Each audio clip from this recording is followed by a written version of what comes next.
Va-t-on vers la fin des cours de morale et de religion dans les écoles ? On en parlera avec l'un des députés qui a rédigé cette proposition, Hervé Cornély, député et maire au Parlement wallon. Il sera avec nous tout à l'heure et il nous dira tout. Ensuite, la Belgique doit-elle restituer ses œuvres d'art au Congo ? Quel est le rôle de l'art dans la décolonisation ? On saura tout grâce à une historienne de l'art, c'est Anouetsi Mpoma. C'est dans un instant. Bienvenue dans le 7e épisode de La Base.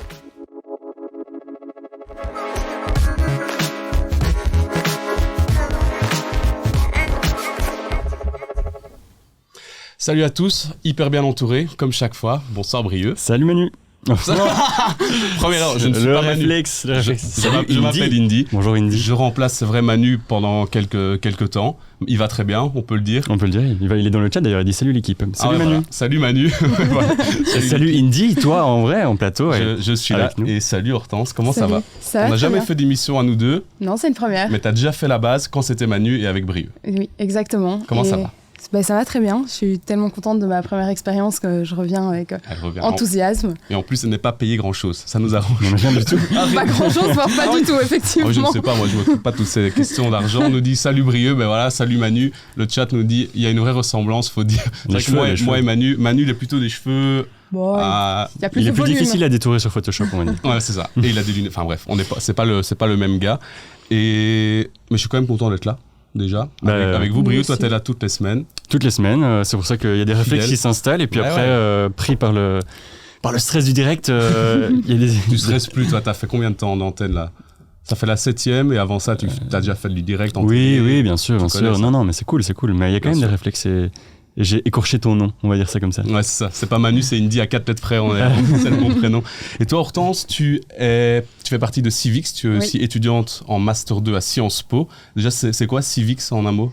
Civix, c'est une ASBL qui a été créée par des jeunes, pour des jeunes, avec pour objectif de renouer les jeunes à la politique. Et donc, pour ça, on a... plein de projets qu'on développe pour atteindre notre objectif. On va notamment faire des ateliers dans les écoles secondaires pour sensibiliser les jeunes à la question politique, au système institutionnel. On a aussi un concours d'éloquence, on décrypte l'actualité politique différemment de ce que tu fais, mais on essaye... Toi, Brieux, tu as LN24+, la plateforme digitale d'LN24 qui va plus loin dans le décryptage. C'est ça, ouais. C'est ça que tu fais, c'est pour ça que Hortense fait référence Exactement. à ça. Et c'est sous un autre format que nous on le fait, plus sur base de décryptage l'actu de la semaine, avec une newsletter. Toi, c'est plus des thématiques plus larges. Oui, ça dépend. C'est des thématiques qui sont souvent dans l'actualité, mais qui peuvent être intemporelles aussi, quoi. Par exemple cette semaine, on a fait un truc un décryptage sur la question du nucléaire, parce que... c'est tellement complexe, mais j'ai regardé ton décryptage, il est dispo sur YouTube. Il est sur la chaîne YouTube de LN24 il est bien, et on a fait ça cette semaine parce que c'est un moment un peu important puisque le gouvernement doit prendre une décision fin novembre, donc c'est tout bientôt. Il était question qu'ils discutent déjà ce vendredi, mais finalement c'est reporté au 30 novembre, mardi. Ah ouais. Et donc il va y avoir un rapport qui va être rendu par la ministre de l'Énergie, Tine van der Straten, qui est Jeroen, et qui va... orienter un peu la question du nucléaire parce qu'on doit choisir si on prolonge ou non. La Belgique doit faire un choix. Est-ce qu'on sort ou pas du nucléaire ? Dans combien de temps ? Est-ce que c'est vraiment bénéfique ? Le choix, il a déjà été fait. On est censé sortir en 2003. On a décidé qu'on sortait en 2025. Maintenant, on se pose la question de savoir si on prolongerait pas quand même 2 réacteurs sur 7 pendant encore quelques années pour assurer une transition plus douce. Il y a une opposition au sein du gouvernement là-dessus. Le MR préférerait qu'on continue les réacteurs. Écolo et Jeroen disent non et on sort en 2025. Et donc l'idée, c'était de donner un petit peu tous les aspects, toutes les bases du débat. Pour comprendre, qu'est-ce qui est bon et mauvais dans le nucléaire ? Est-ce qu'on peut s'en passer ? Est-ce qu'il y a d'autres types de ressources, d'autres types d'énergie qui peuvent faire fonctionner tout un système électrique en Belgique ? Donc tu as fait un décryptage. Regardez-le, franchement, j'ai regardé, ça dure combien de temps ? Entre 5 et 10 minutes ? C'est toujours une dizaine de minutes, ouais. Là, c'est un petit peu moins de 10 minutes. C'est un peu moins de 10 minutes. Et franchement, grâce à ça, vous comprenez, vous avez juste, je l'ai dit, les bases, les clés pour comprendre mieux... les avantages, les inconvénients du nucléaire en Belgique. Donc franchement, bien joué. Et on en reparlera d'office dans La Base la semaine prochaine. Une fois qu'ils auront décidé, ce sera intéressant de voir un petit peu, faire un suivi de dossier là-dessus, voir ce qui a finalement été décidé, si on a réussi à décider, parce que on sait bien qu'en Belgique, c'est quand même pas toujours simple et qu'on a beau annoncer des échéances, etc. Par exemple, on avait décidé en 2023 qu'on sortait en 2025. on est en 2021, 20 ans plus tard, et on n'est toujours pas sûr, quoi. Ouais, c'est ça le problème. Bon, je me fais un petit tour vers le chat. Ouais. Je regarde là-bas parce que c'est là qu'est l'écran avec toutes vos réactions. On nous dit quoi? Il y a une vraie ressemblance. Ouais, ça. M. Descours, il est beaucoup plus beau que moi. C'est vrai que je suis un peu plus beau que Manu, qui est normalement à ma place ici. C'est lui-même qui le dit. On va faire un petit sondage, tiens. Ouais. Qui pense quoi? On nous dit vive Saint-Clément, merci les gars. Bonsoir, à quelle heure passe Hervé Cornély? Ah, Hervé Cornély, qui est donc député wallon, qui a signé une proposition pour aller vers la fin des cours de morale et de religion à l'école. Il sera avec nous vers 18h30. On va dire ça. Oui, c'est ça. Avec comme ça, Hortense, ouais. Brieux, Oui. pendant ce temps-là, tu vas te faire un petit café. Ouais. Et tu reviendras après avec Anne Wetsi Mpoma pour parler du rôle de l'art dans la décolonisation. La Belgique doit-elle restituer ou pas ses œuvres d'art au Congo? On nous dira tout. Et Théo Lidoum nous dit enquête très intéressante, allez la voir si vous n'avez pas encore vu. C'est donc l'enquête, je suppose, de Brieux sur le Oui. nucléaire. J'imagine. À mon avis, c'est une pour toi, enquête ce très commentaire, intéressante, ouais. ça ne peut être que ça, j'imagine. Ça ne peut être que toi. Dès que c'est intéressant, c'est venu. Si c'est pas intéressant, ça se tourne vers moi. Ok, super programme, nous dit M. Descours. Bah, évidemment, c'est un programme de fou. C'est la base ici. On vous donne toutes les clés pour comprendre les grands faits qui ont juste fait l'actu cette semaine d'une manière simple et décontractée. Donc, merci en tout cas d'être avec nous dans le live et ici sur Twitch, sur LN24, qui au final maintenant sa chaîne Twitch. Je trouve ça assez super et moi je connaissais pas de ouf. T'es tout Twitch. excité, quoi. Ouais, je connaissais pas vraiment Twitch, je m'étais pas vraiment intéressé. Puis LN24, média traditionnel en Belgique, chaîne d'infos en continu TV, fait une chaîne Twitch, donc essayer de parler aux jeunes. Et là, je vois qu'ils sont présents dans le chat, donc ça me fait juste plaisir. D'ailleurs, quand on t'a demandé de remplacer Manu à la base, t'étais un peu... Mais je dis, peu hautain, quoi. T'as dit non, Ah ouais, si c'est Twitch, pas la télé... Ah ouais, il y a pas assez d'audience. Mais en final, je suis très content qu'on soit en petit comité. J'ai l'impression d'être chez vous en même temps. Donc merci de réagir. N'hésitez pas, pendant toute l'émission, vous réagissez dans le chat qui est juste là. Et nous, on vous lit. Quand il y aura le politicien ou la spécialiste de l'histoire de l'art, vous posez vos questions et on essaye de choper vos questions et d'avoir surtout les réponses. C'est le plus important. On va essayer en tout cas. Bien sûr.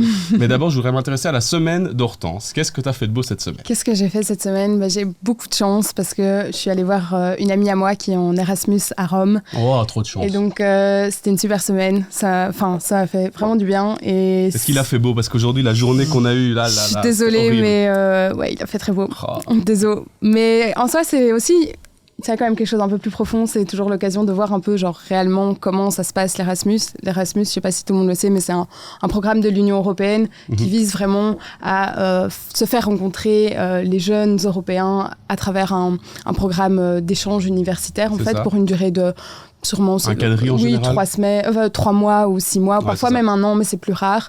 Et c'est génial parce que du coup j'étais à Rome, mais j'ai rencontré du coup les amis de ma pote qui viennent de partout d'Europe ou d'autres personnes de Bruxelles. Donc, ça fait du bien de voir des gens d'un peu partout. Exactement, en pleine période de Covid, là on n'a plus bougé pendant 2 ans, là revoir des gens qui parlent ne fût-ce que d'autres langues autour de soi, ça doit être une expérience. T'as fait un Erasmus aussi avant ou pas? Non, moi j'ai jamais fait d'Erasmus. Là je suis en dernière année d'études, donc je n'aurai plus l'occasion. C'est mort pour toi, je te le dis. Mais c'est très chouette d'aller voir ses potes en Erasmus aussi. C'est vrai. T'as pas la pression c'est un chouette concept, exactement. On étudie en Erasmus? On étudie en Erasmus. T'as fait un Erasmus toi, Brieux? T'es parti où? Je suis parti au Mexique, donc c'est pas vraiment, c'est pas un Erasmus, c'est des vacances, Playa del Carmen, spring break, tout ça. C'est pas le même programme parce que là du coup c'est hors Europe, donc c'est un autre. C'est Erasmus Plus, je pense maintenant. Ouais, ou c'est un Mercato, c'est possible. Je sais pas. Mercato. Non, Mercato c'est au foot. Mercato effectivement, Alderweireld est passé également au Mexique. Non, je sais plus quoi, c'est pas Erasmus, mais bon c'est le même concept, mais c'est à l'étranger, outre les frontières européennes, donc c'était super cool, Mexique en 2016. Putain, fort, c'est vrai. Bah, en tout cas, Mexique, ça fait rêver. C'était incroyable. C'était incroyable. Est-ce que tu le conseilles à je tous recommande de faire des Erasmus? Je recommande déjà le concept d'Erasmus de base. Et puis, en plus, si vous aimez un peu plus l'aventure, le Mexique, c'était super chouette, très beau. On apprend l'espagnol, on rencontre des super chouettes personnes.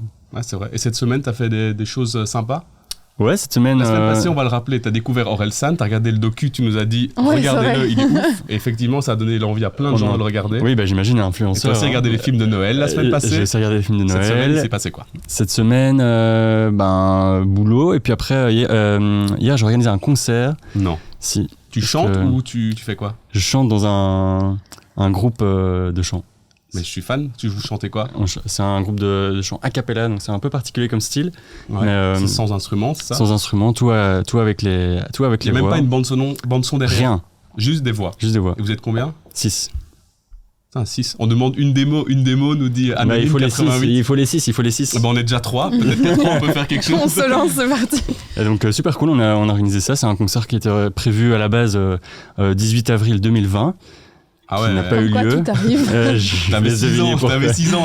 Je vous laisse deviner pourquoi ça n'a pas eu lieu. Et puis là maintenant, on a pu le faire, mais c'est tout juste. Mais parce oui, que... c'est ce que j'allais dire, parce que là, il y a des nouvelles mesures. Mais la culture n'est pas encore concernée par les mesures. Okay. Mais... C'est vrai que quand on a vu Codeco vendredi matin à 8h et que le concert était jeudi soir à 8h, on s'est dit on a 12 heures d'avance, on est pile poil bon. Parce que demain, il y a eu Codeco aujourd'hui, comité de concertation. En gros, c'est quoi ? C'est les ministres. C'est les ministres des différentes entités fédérées du gouvernement fédéral. C'est la réunion de crise, quoi. Ministre-président de la Fédération Wallonie-Bruxelles, de la Wallonie, de la Flandre et de la communauté germanophone.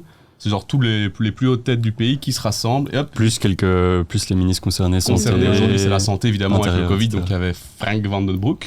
Et puis, ils consultent aussi des experts pour prendre ces décisions. Donc, c'est vraiment un groupe de personnes quand même assez restreint qui prennent les décisions qui nous concernent en urgence. Et c'est vrai qu'il y en a eu encore aujourd'hui. Et c'est pas que des bonnes nouvelles en plus aujourd'hui. C'est pas ouf, quoi. Ouais. Il y a eu quoi ? Les boîtes de nuit, hop, ça dégage. Demain, ça ferme. J'ai noté les trucs si tu veux. Ah ouais ? Dis-nous. Ouais, vas-y, balance. Codeco qui a lieu seulement 8 jours après le dernier, donc il y avait déjà eu une réunion similaire.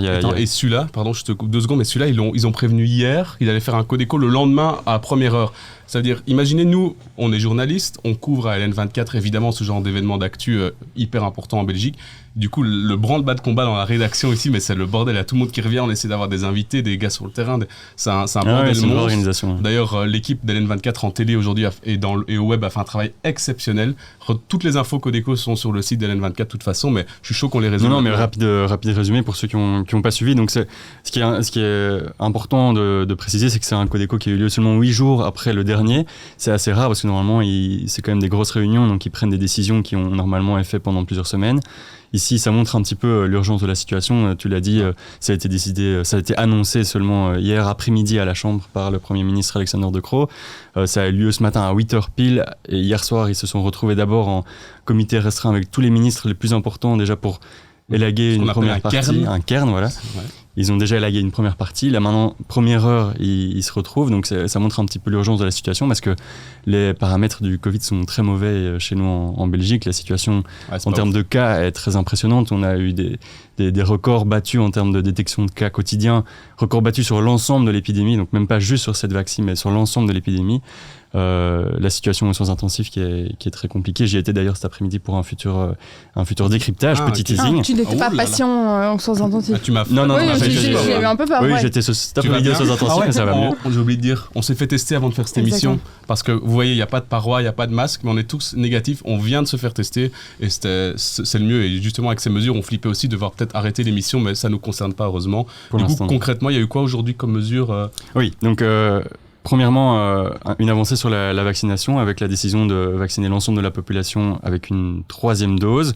Ça va se faire sur le long terme, évidemment. La priorité, c'est pour les 65+, qui sont pour l'instant les plus à risque. Et puis après, des changements aussi pour les mesures, notamment dans l'événementiel. On en parlait là tout de suite. On limite les événements culturels aux événements assis en intérieur, avec la fermeture des boîtes de nuit. On a déjà dit. Demain, c'est fini. Avant, ils avaient dit OK, on les laisse ouvertes, mais vous faites Covid Safety Ticket, donc le QR code, plus un autotest à la rentrée, ou bien un Covid Safety Ticket plus masque. Et là, une semaine après, allez, ciao, ça dégage.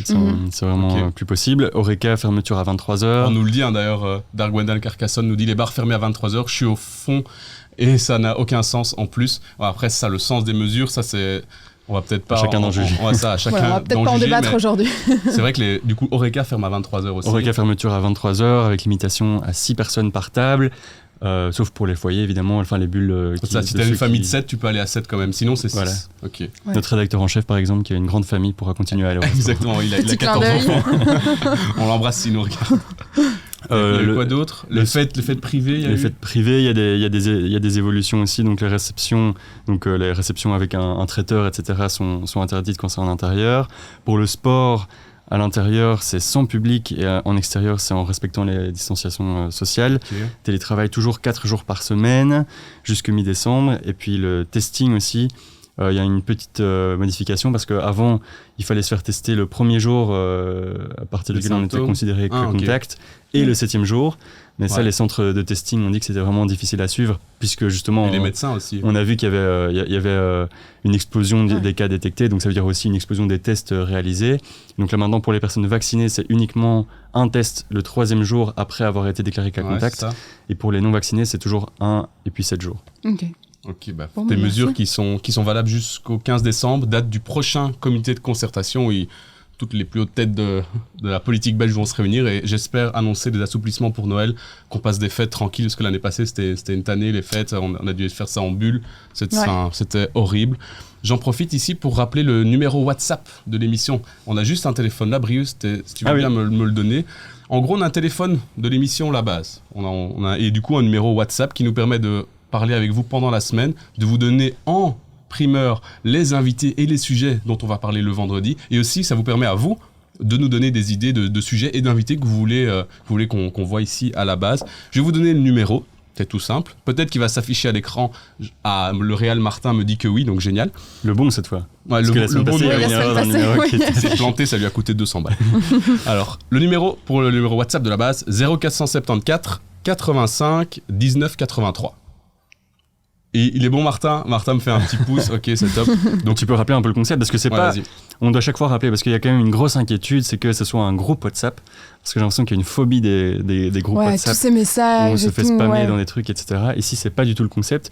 L'idée, c'est d'avoir un numéro. Vous nous envoyez un petit SMS sur WhatsApp pour nous dire que vous êtes disponible et que vous êtes intéressé de recevoir des petites nouvelles de nous pendant la semaine. Et nous, on vous envoie 1 à 2 messages grand maximum dans la semaine. C'est pas du spam, quoi. Pour déjà vous expliquer un petit peu le programme qu'on a prévu. Et alors on est en discussion directe avec vous et vous nous échangez un petit peu, ça ce serait intéressant d'en discuter avec lui, ou vous pouvez directement nous envoyer des messages de suggestions avant même que nous on vous contacte pour nous dire j'ai pensé à un sujet qui pourrait vous intéresser ou un invité qui serait cool d'avoir. Il y a quand même un truc marrant, ils m'ont filé le téléphone, allez, dis le numéro et tout, mais sauf qu'il est éteint. Donc je peux pas il est éteint. Il est éteint, donc je peux pas recevoir les messages, mais envoyez, on va l'allumer, on va le charger. Oui. Ils m'ont filé un téléphone. C'est les aléas du direct, on va dire. Voilà, bon, c'est pas très grave. C'est cool, ça fait que c'est hyper interactif comme émission au final. On est là, on est avec vous. On est en direct. Je vous le dis, il y a de Yoko Kurama, qui nous dit « Nous sommes fatigués par ce mode de vie qui nous poursuit depuis 1 an et demi. » Il parle évidemment du Covid et des nouvelles mesures. Pourvu que les fêtes se produisent dans une atmosphère magique et moins stricte que l'année dernière. Je suis tout à fait d'accord avec toi. On espère tous que les fêtes de Noël pourront se passer du mieux possible. D'ailleurs, il y a aussi une mesure pour les marchés de Noël aujourd'hui. Fermé à 23h. Comme l'Oreca, 23h, rideau terminé, merci, bonsoir. Brieux, t'as mis à charger J'ai mis le téléphone à charger, on pourra regarder les SMS en fin d'émission. Promis, on le fera. On a un programme très chargé dans La Base aujourd'hui. On l'a dit, dans un instant, on va recevoir Hervé Cornély, il est député wallon MR, et il a signé la proposition de 5 autres députés sur vers la fin des cours de morale et de religion à l'école. Pourquoi il propose ça? Il veut plus de cours de philo et de citoyenneté. Bref, on va décrypter tout ça avec lui parce qu'au final, ça va impacter tous les enfants et tous les parents et même forcément les générations futures. Donc, sujet très intéressant avec lui, ça va être dans un instant. Avec toi, Hortense. Oui. Brieux, toi, tu vas aller, comme je l'ai dit, faire des emplettes là, Black Friday. T'as acheté mes cadeaux de Noël. Acheter des cadeaux de Noël pour le Black Friday. Je suis sûr qu'il y en a qui, vous l'avez fait cette semaine. Aujourd'hui, du coup, Black Friday, on profite des grosses réductions. Jamais trop compris ce délire de Black Friday, mais apparemment, c'est pas cher aujourd'hui. Oui. Et ça marche bien. Ouais. Et ensuite, on parlera du rôle de l'art dans la décolonisation. La Belgique va-t-elle ou doit-elle restituer des œuvres d'art au Congo qui datent du passé colonial belge? On saura tout, on aura toutes les réponses avec Anne Wetsi Mpoma. Elle est historienne de l'art, mais elle est aussi membre de la commission parlementaire spéciale sur le passé colonial belge, experte dans le domaine. Elle nous dira tout, donnera toutes les clés, juste les bases pour qu'on comprenne cette question qui est quand même très, très complexe. En Belgique, on parle beaucoup là, de colonialisme, décolonisation. Et là, Brieux, toi, tu vas revenir à ce moment-là. Ouais. Et on va décrypter tout ça d'une manière hyper chill avec vous. On vous donne rendez-vous ici. On revient dans 2-3 minutes. On va chercher Hervé Cornély. On dit à Brieux d'aller prendre un peu l'air. On fait le changement. On se retrouve dans un instant dans La Base. À tout de suite.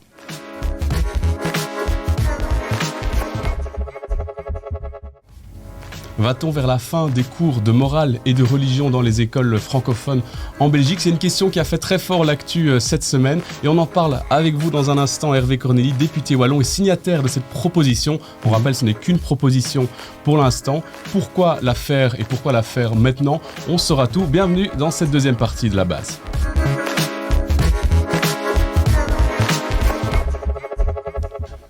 Alors bonsoir Hervé, merci de nous avoir rejoints. Comment ça va? Ça va très bien, merci. Vous êtes donc député wallon et maire. Oui, et comme tous les députés wallons francophones, on est aussi député à la Fédération Wallonie-Bruxelles où on traite des matières et des compétences comme l'enseignement supérieur, le sport, la jeunesse. Ouais, d'où le fait que nous intervenons sur ces questions comme l'éducation, la citoyenneté et la philosophie. Vous avez, j'imagine, un agenda hyper chargé avec toutes ces multiples compétences, on va dire. Oui, c'est pas des plus simples sur 2 niveaux de pouvoir, mais en fait, on aime ça, donc on s'adapte et l'agenda, mon Dieu, enfin, c'est pas bien grave.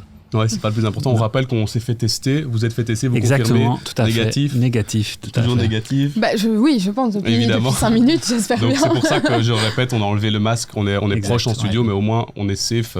Safety first, évidemment. On nous dit, je regarde un peu le chat, n'hésitez pas à vous poser vos questions, que ce soit à Hervé, à Hortense ou juste vos commentaires. On va vous suivre, on va lire tous vos commentaires. Vous êtes déjà venu ici à l'N24? Jamais, c'est la première fois, c'est une première. C'est rare, hein? Oui, tout à fait. En général, c'est vrai qu'on reçoit beaucoup de politiciens de tout parti très souvent, donc première. Ce sera ma première, exactement. Vous suivez un peu l'N24? Oui, mais par contre, ce sera aussi ma première sur Twitch. Ouais, c'est vrai. Moi, c'est ma deuxième aujourd'hui, toi, Hortense. Moi aussi, la deuxième fois. On n'oublie jamais sa première fois, donc j'espère que ça se passera bien. Je crois que ça se passera très bien. En tout cas, on est bien parti. Vous avez fait quoi aujourd'hui, si c'est pas indiscret?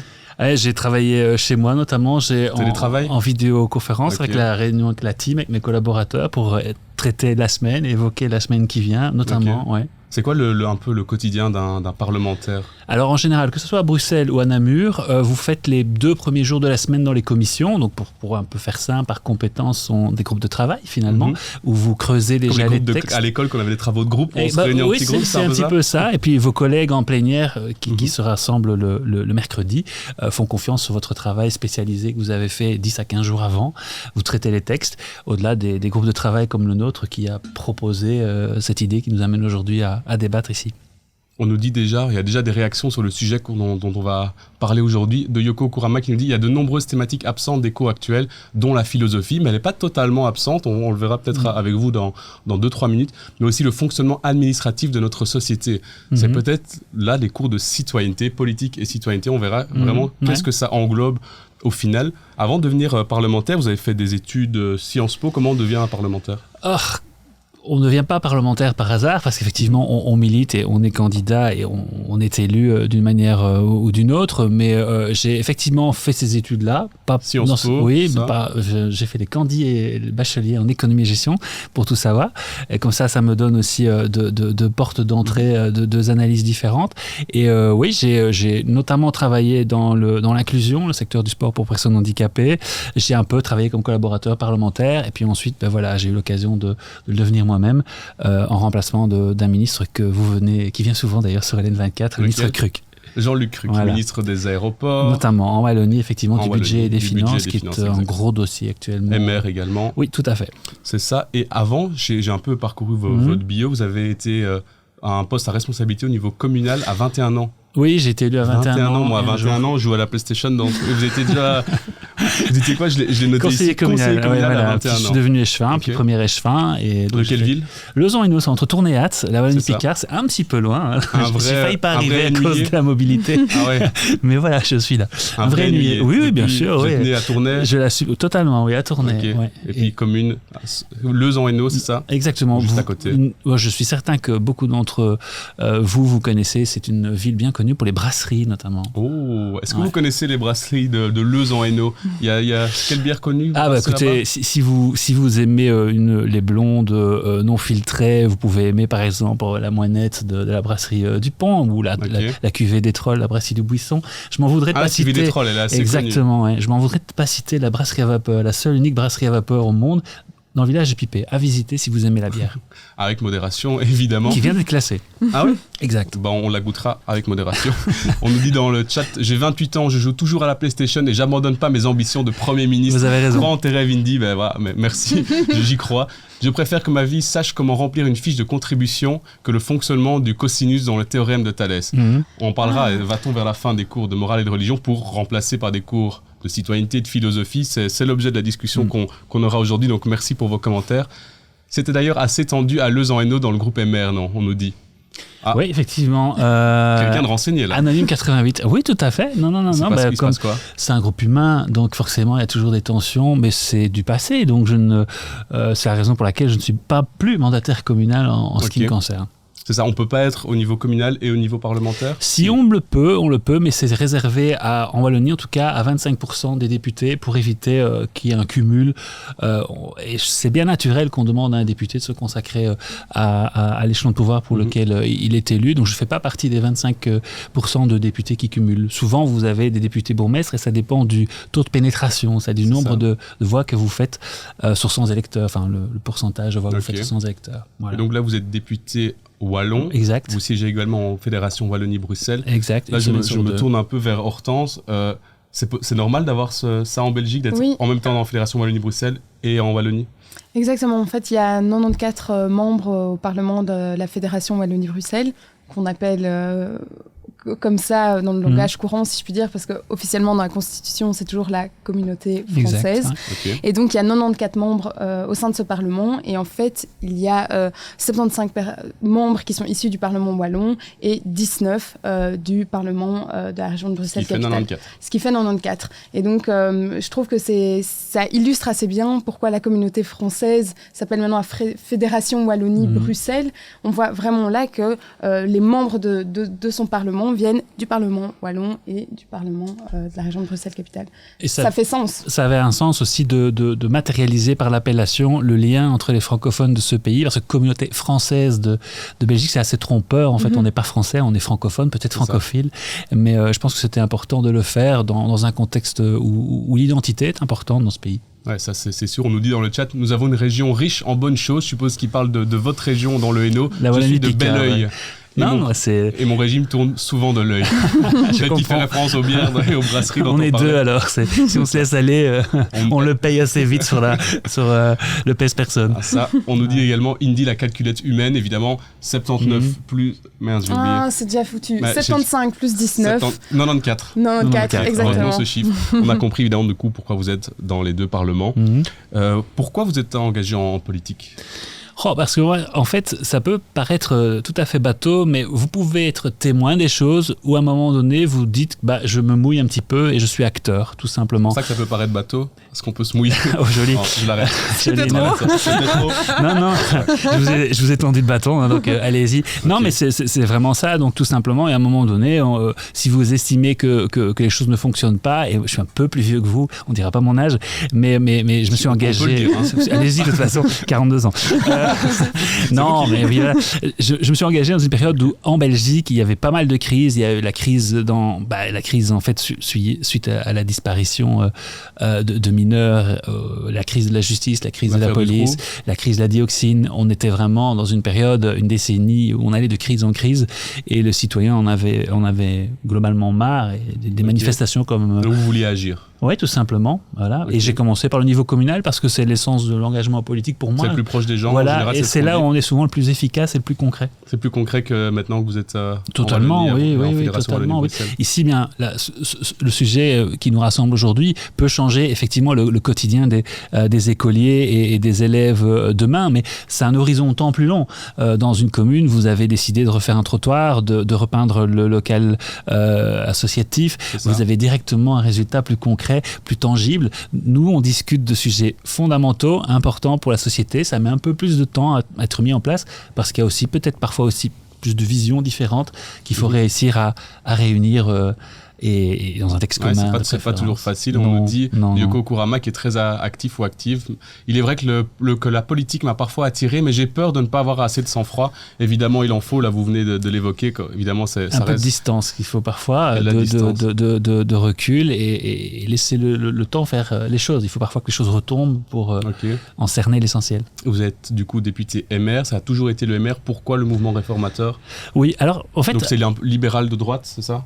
Oui, libéral. Alors, de droite, ça, c'est encore, à la limite... C'est ce qu'on dit, en tout cas. Oui, tout à fait. C'est ce que, notamment, la gauche tente de faire croire, parce que la droite serait conservatrice, la droite ne serait pas sensible au phénomène de société. Pourtant, à l'échelle européenne, le groupe européen des libéraux, par exemple, est un groupe très, très progressiste. Donc, je pense que c'est typiquement belge d'ailleurs cette forme de catégorie qu'on aborde. Et, par exemple, la droite française n'est absolument pas libérale, et donc on ne peut pas comparer ce qu'on assimile être la droite en Fédération Wallonie-Bruxelles à la droite française, fort heureusement.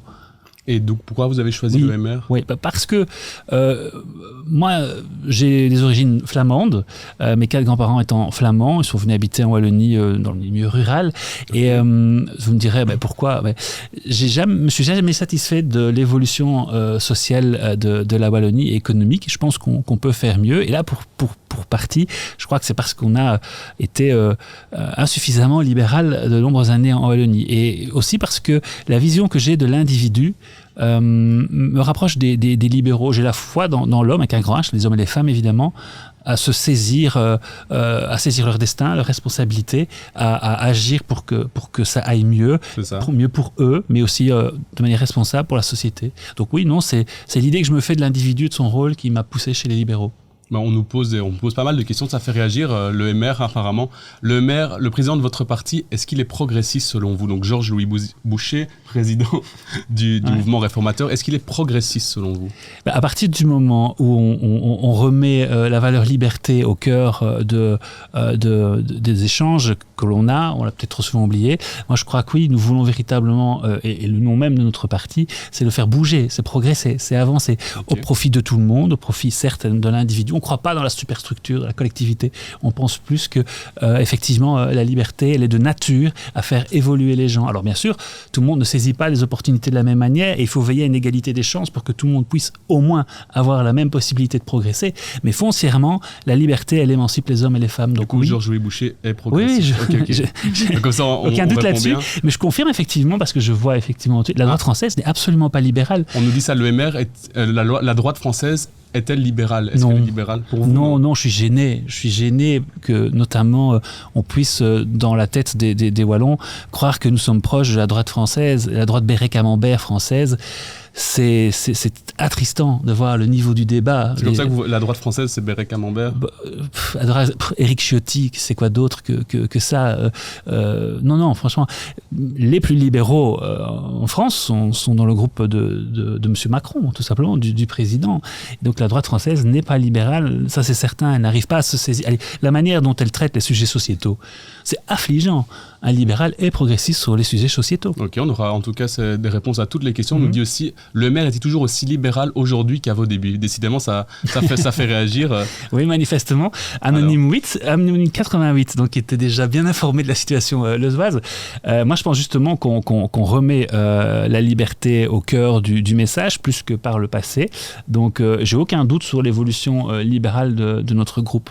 On nous dit donc Macron, c'est la nouvelle droite, vu que dans son gouvernement, c'est ça la droite libérale, non ? Non, c'est pas la nouvelle droite, c'est plutôt un groupe centriste avec des hommes et des femmes de centre-droite, mais c'est le positionnement, je crois, le plus libéral en France, oui.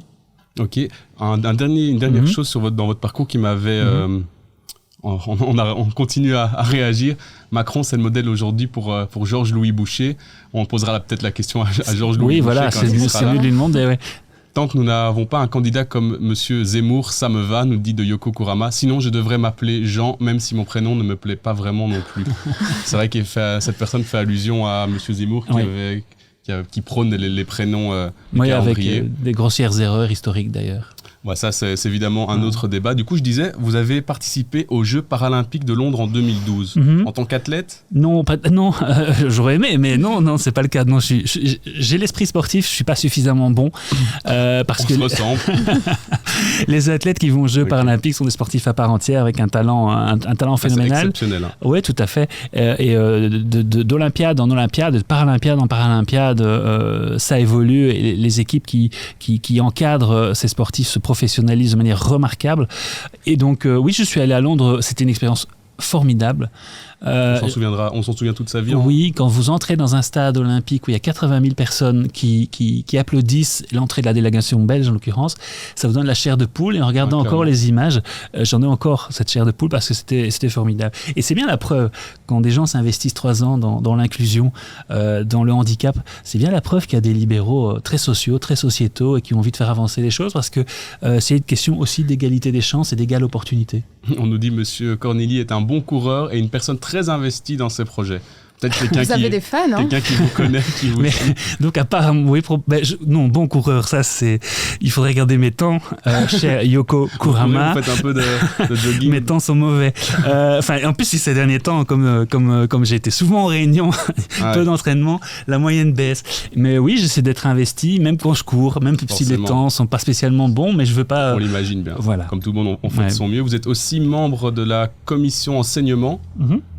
C'est quoi la commission enseignement ? C'est un groupe de travail ? Oui, voilà, comme je le disais tantôt, on ne travaille pas à 94 ensemble, on travaille en petits groupes, des commissions par thématique et en général c'est par ministre en fait. Et donc je suis j'étais dans ce groupe de travail qui dépend de la commission enseignement. Caroline Désir du coup ? Exactement. Ministre de l'enseignement. Donc la prochaine commission d'ailleurs mardi va traiter de la résolution qui nous amène aujourd'hui. Ouais. Et sinon ma commission effective en fédération, c'est celle de Valérie Glatini, donc je reste un peu dans le continuum enseignement supérieur. Enseignement supérieur, jeunesse, sport, pour évoquer. On revient au sport. Voilà. La politique, c'est plutôt une course du 100 mètres pour vous ou un marathon ? Alors moi, je suis... oui, nous, on demande dans le chat. C'est une bonne image. Je ne suis pas du tout un coureur rapide, sprinter. Je suis plutôt un coureur de fond. Il me faut beaucoup plus de temps. D'ailleurs, c'est ma nature. J'ai besoin de plus de temps pour faire les choses. Donc, je dirais plutôt, en ce qui me concerne, un marathon. Ça fait 20 ans, finalement, que je fais de la politique. Je suis encore là. J'ai connu des gens qui sprintaient plus vite, mais qui ne sont déjà plus là. On va entrer dans le vif du sujet. Hervé Cornely, vous êtes député wallon MR. Vous êtes signataire de la proposition de résolution qui vise à diminuer les cours de morale et de religion. C'est ça ?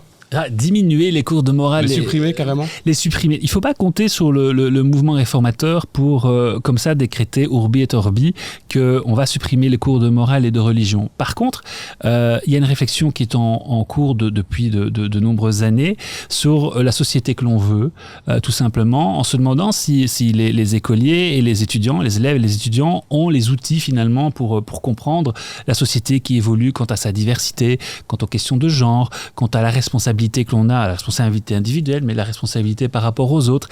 Et unanimement, quelles que soient les personnes que l'on a entendues, auditionnées, tout le monde est d'accord pour investir plus en matière de citoyenneté et de philosophie. Et donc, nous avons, avec nos collègues, déposé toute une série de recommandations, de réflexions qui visent à donner à chacun la possibilité d'avoir finalement cette ambition sociétale, c'est plus que ça, plus qu'un cours, cette ambition sociétale, d'avoir 2 heures par semaine idéalement, et on en parlera j'imagine dans le détail. Ça ne veut pas dire, certainement pas pour nous, qu'il faut éliminer de l'école le fait religieux. On va peut-être juste rappeler avant ça, aujourd'hui, qu'est-ce qui est obligatoire, qu'est-ce qui ne l'est pas, qu'est-ce qui est optionnel ? On parle de religion, de morale, de citoyenneté, de philosophie. On en est où aujourd'hui dans l'enseignement ? Alors, on en est aujourd'hui, on vient de loin. Certains se rappelleront peut-être le cours de rien, parce que c'est un imbroglio juridique qui nous a menés dans cette situation qui nous rendait devant l'obligation de trouver une solution. Aujourd'hui, et comptez sur les libéraux pour le rappeler, la Constitution, elle garantit à chacun la liberté d'association, à chacun la liberté de conviction, de croire ou de ne pas croire, et de croire d'ailleurs dans plusieurs courants reconnus par l'État. La liberté d'enseignement, vous pouvez choisir votre filière d'enseignement, et donc la liberté aussi d'organiser un enseignement libre, confessionnel.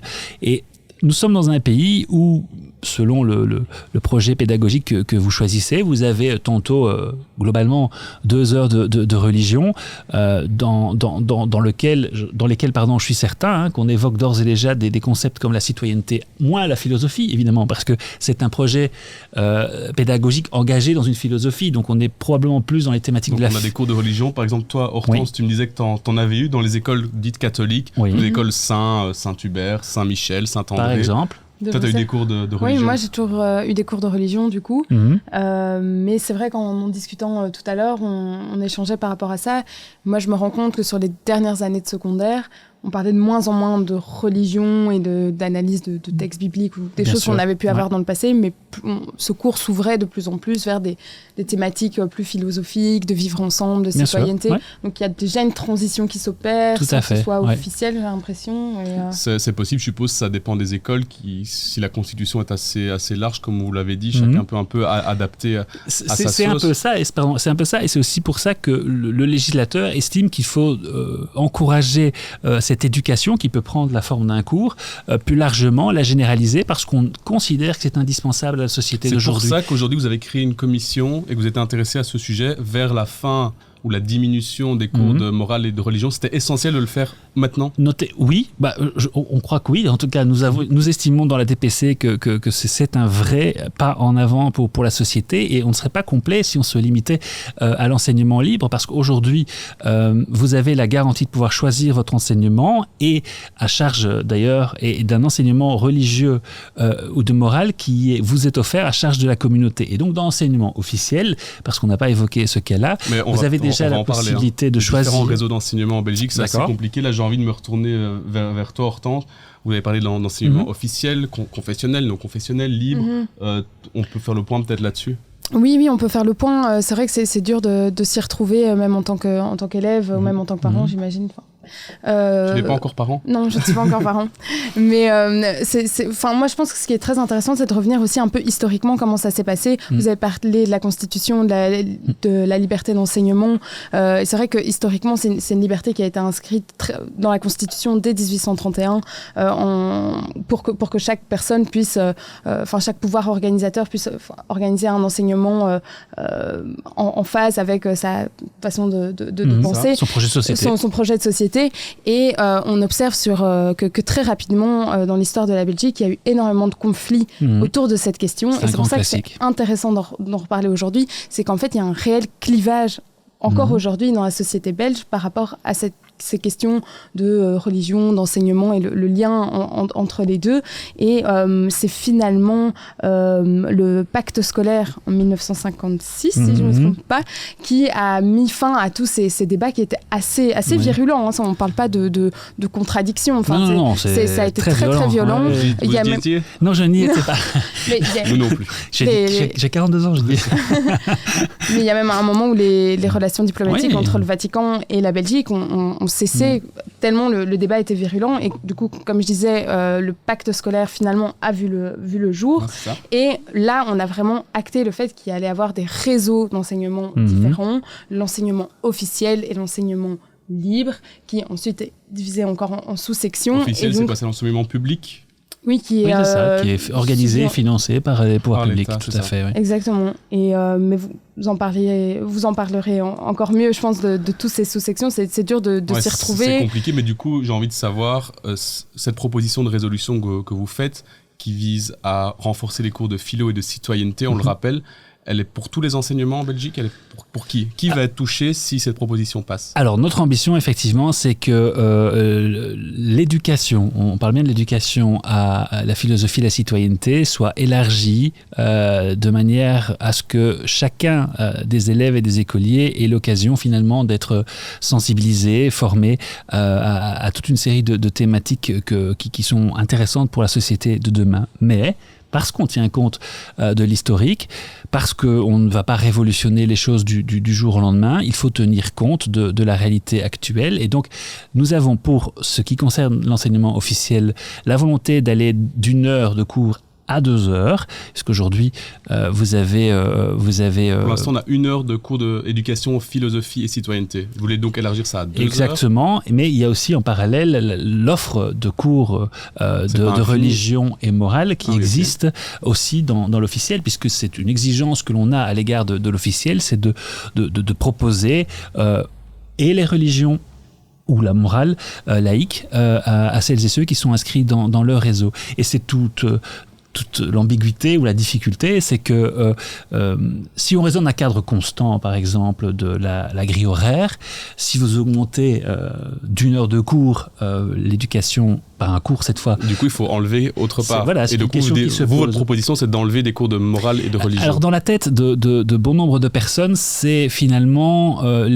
parce que l'évolution sociétale, elle est là, parce que les chiffres le montrent aussi. Il y a moins de personnes qui s'inscrivent en religion catholique, il y a moins de personnes qui s'inscrivent en morale, il y a d'autres cultes qui se stabilisent ou qui sont en progrès. Donc, dans la tête de beaucoup d'observateurs et de politiques même, c'est le choix le plus évident, le plus logique. Mais en même temps, je ne suis pas convaincu qu'une société qui fait abstraction du fait religieux gagne, parce que je pense qu'on doit connaître notamment le fait religieux, les religions, pour comprendre les autres.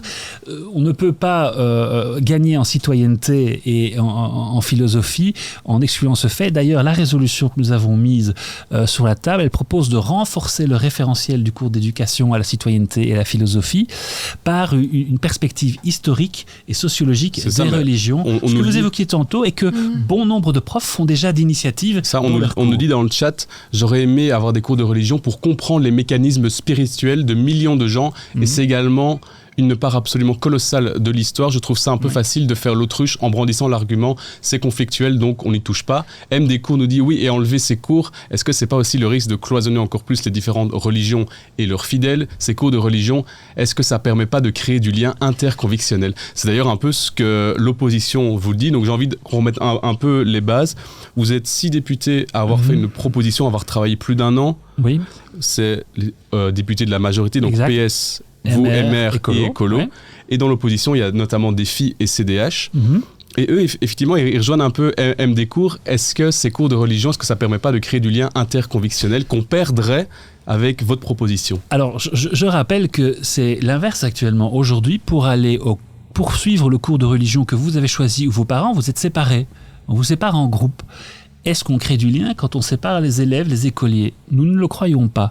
Pas du tout. On pense même que c'est tout à fait le contraire, alors qu'il faut réussir à se parler et à se comprendre. D'où le fait qu'on veut renforcer finalement la perspective historique et sociologique des religions, des courants de pensée et des philosophies, pour que finalement les élèves aient accès à la même information, à la même sensibilisation, aux mêmes éléments qui leur soient transmis, pour que justement ils aient un débat sur pied d'égalité finalement par rapport à ces concepts. Après, libre à chacun évidemment de prendre, de ne pas prendre, d'être plus sensible à un courant ou à l'autre, mais ça nous semble une base fondamentale que l'enseignement doit offrir pour doter les citoyens qu'ils sont des outils critiques nécessaires pour analyser et faire leur propre choix.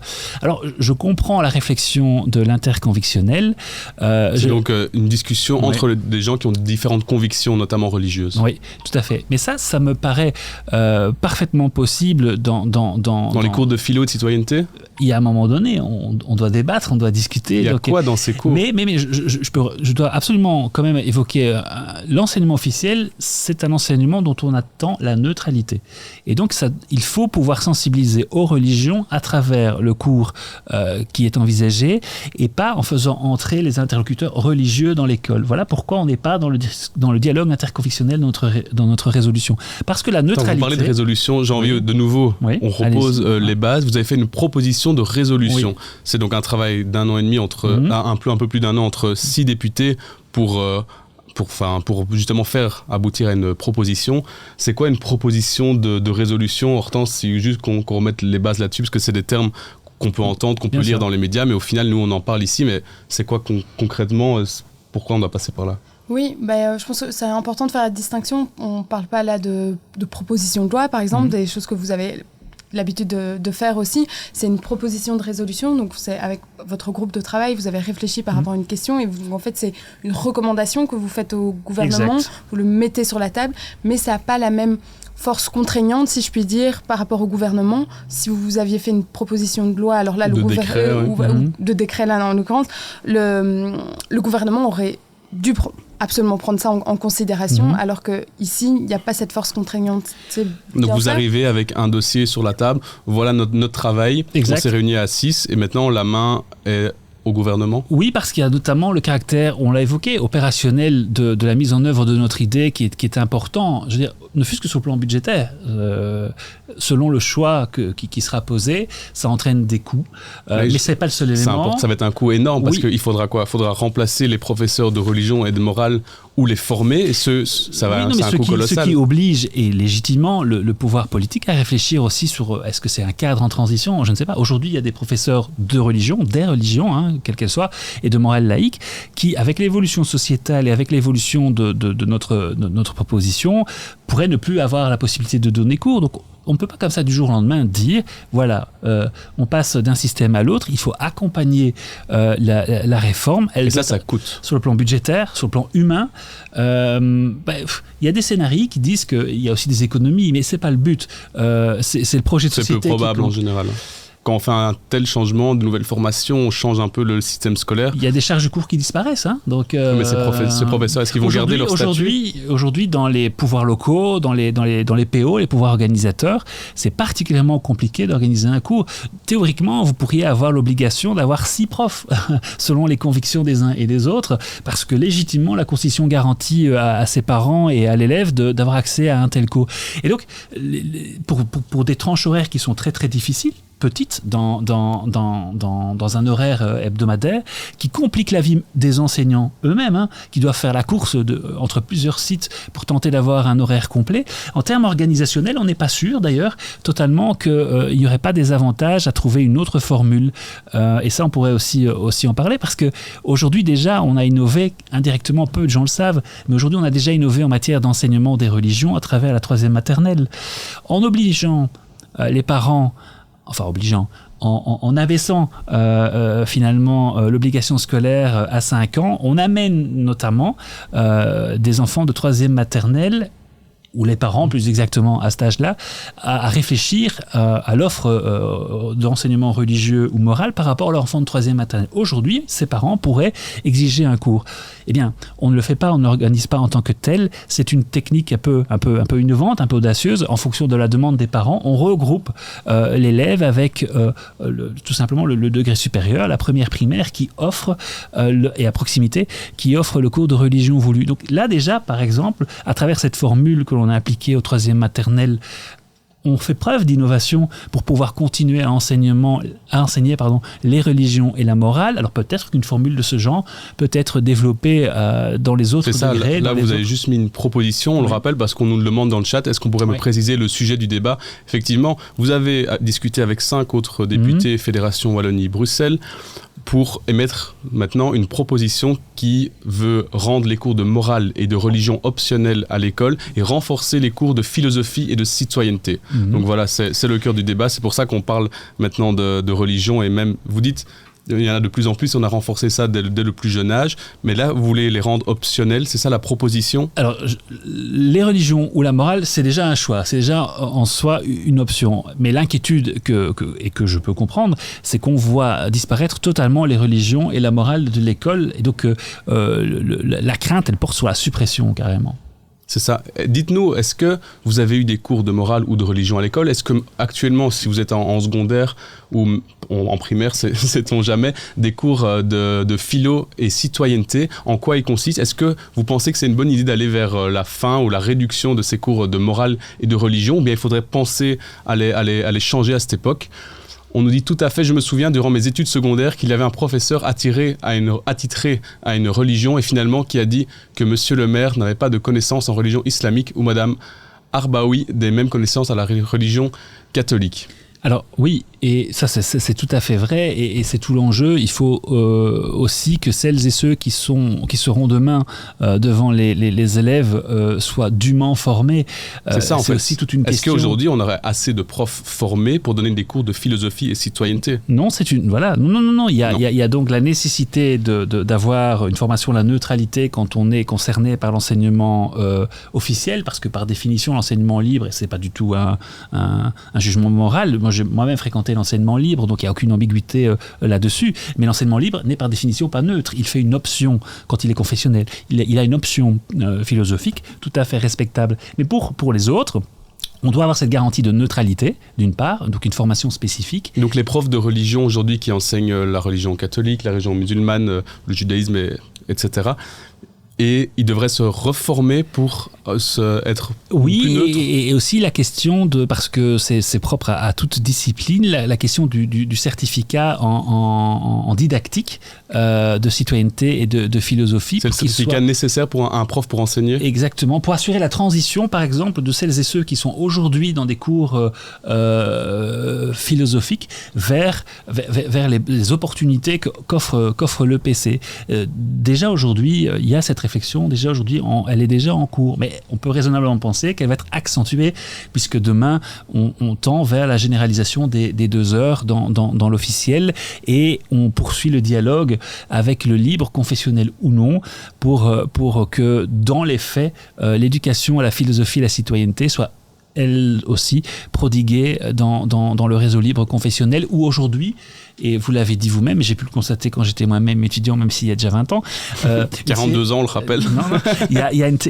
Ces thématiques-là sont déjà abordées de manière transversale dans l'enseignement libre. Il faudra donc aussi s'assurer, parce que le référentiel est ambitieux pour ces 2 heures, que ça soit mis en œuvre, et ça suppose aussi là derrière, indépendamment du réseau, une inspection, parce qu'à partir du moment où vous renforcez une éducation et un corps, oui, tout à fait, c'est un corps à constituer, à une véritable inspection. Donc à les vérifier si les professeurs la manière dont c'est fait, comment c'est fait, bien entendu, oui. C'est dans votre proposition. Donc je répète, on remet les bases. Vous avez fait une proposition au gouvernement de la Fédération Wallonie-Bruxelles pour aller vers 2 heures de philo et de citoyenneté.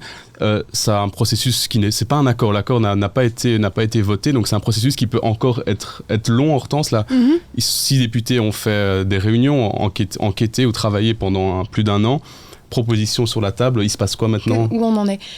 C'est une bonne question, je pense, à se poser, parce que souvent, pour les jeunes, c'est dur de comprendre la distinction entre les déclarations politiques dans la presse et ce qui se passe réellement. Et donc, moi, j'aimerais revenir un tout petit peu en arrière. En 2019, il y a eu la déclaration de politique commune. Et donc, je ne sais pas si vous avez regardé le 4e épisode de La Base, mais je parlais de l'accord de gouvernement. Donc ça, c'est au niveau fédéral, vraiment le document qui fixe un peu le planning des activités d'un gouvernement. Leurs promesses, ou en tout cas les choses qui sont mises à l'agenda. Et vous, au niveau de pouvoir de la Fédération Wallonie-Bruxelles, c'était une déclaration politique commune. Et donc déjà, là, il était inscrit que vous allez vous atteler à cette tâche. Et donc c'est suite à ça qu'il y a des groupes de travail qui ont été constitués. Vous avez eu des discussions, vous avez rencontré beaucoup de personnes, j'imagine. Tout à fait, oui. Là, aujourd'hui, vous avez nous dire déposé... qui, juste après, qui vous avez rencontré pendant cette année d'enquête. Volontiers. Et aujourd'hui, du coup, vous avez déposé cette proposition de résolution. Ensuite, il faut encore que ça passe en commission. Exact. Et puis ensuite, il y aura un vote au niveau du Parlement. Donc, c'est chouette d'avoir ces 6 étapes en tête, je pense, pour les gens qui nous suivent. Ça peut prendre des semaines, des mois, des années.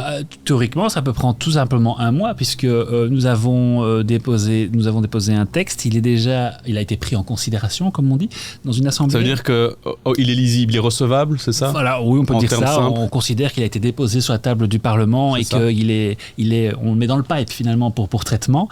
Et donc la commission de l'éducation, puisque c'est un groupe de travail qui en dépend, va déjà traiter ce document mardi ici d'ailleurs, dans une semaine assez lourde, puisque c'est la semaine du budget. Et classiquement, quand quelque chose est traité en commission, pour autant que ça soit évidemment réglé en commission, 15 jours plus tard, ça arrive sur la table en plénière. Et ça peut aller vite, ça que vous dites. Oui, ça peut aller vite. Et n'oubliez pas non plus que ça fait 1 an qu'on travaille, donc on n'arrive pas les mains comme vides. Ça. Voilà, vous avez fait quoi pendant une année? C'est quoi? Vous avez rencontré des gens, vous avez fait du terrain?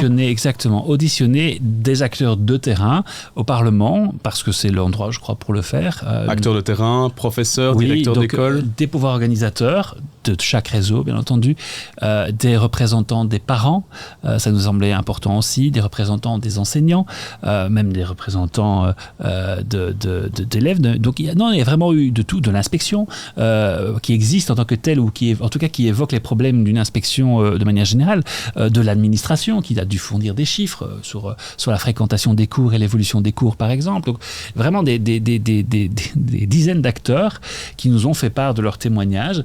Tous étaient d'accord pour dire que c'était un dossier d'intérêt majeur, un dossier fondamental, et tout le monde veut qu'on tende vers les 2 heures effectives de cette éducation à la philosophie. Même les chefs de culte, vous les avez consultés ou pas du tout? Non. Les cultes, hein. Les chefs de culte. Non. Pourquoi devrions-nous les consulter? Mais quand on tend à réduire la religion, la rendre optionnelle, est-ce que... Et c'est pas le débat, en fait. Donc, ça vous est pas venu à l'idée de le faire? Non, c'est pas ça que j'ai dit. Mais le débat, c'est de savoir quelle éducation à la citoyenneté et à la philosophie on veut. On ne dit pas que les chefs de culte n'ont pas un rôle, et on sait bien qu'ils ont des connexions avec des PO dans certains cas, ou avec des associations de parents. Mais c'est pas ça le débat, parce qu'à la limite, je sais pas, mon idée, c'est pas ma proposition, je veux faire peur à personne. Mais on aurait très bien pu dire qu'on promeut l'éducation à la citoyenneté et la philosophie, et donc à cadre constant, dans un horaire qui est connu, on augmente d'1 heure. On aurait très bien pu dire qu'on supprime 1 heure de maths ou de français. C'est pas mon propos.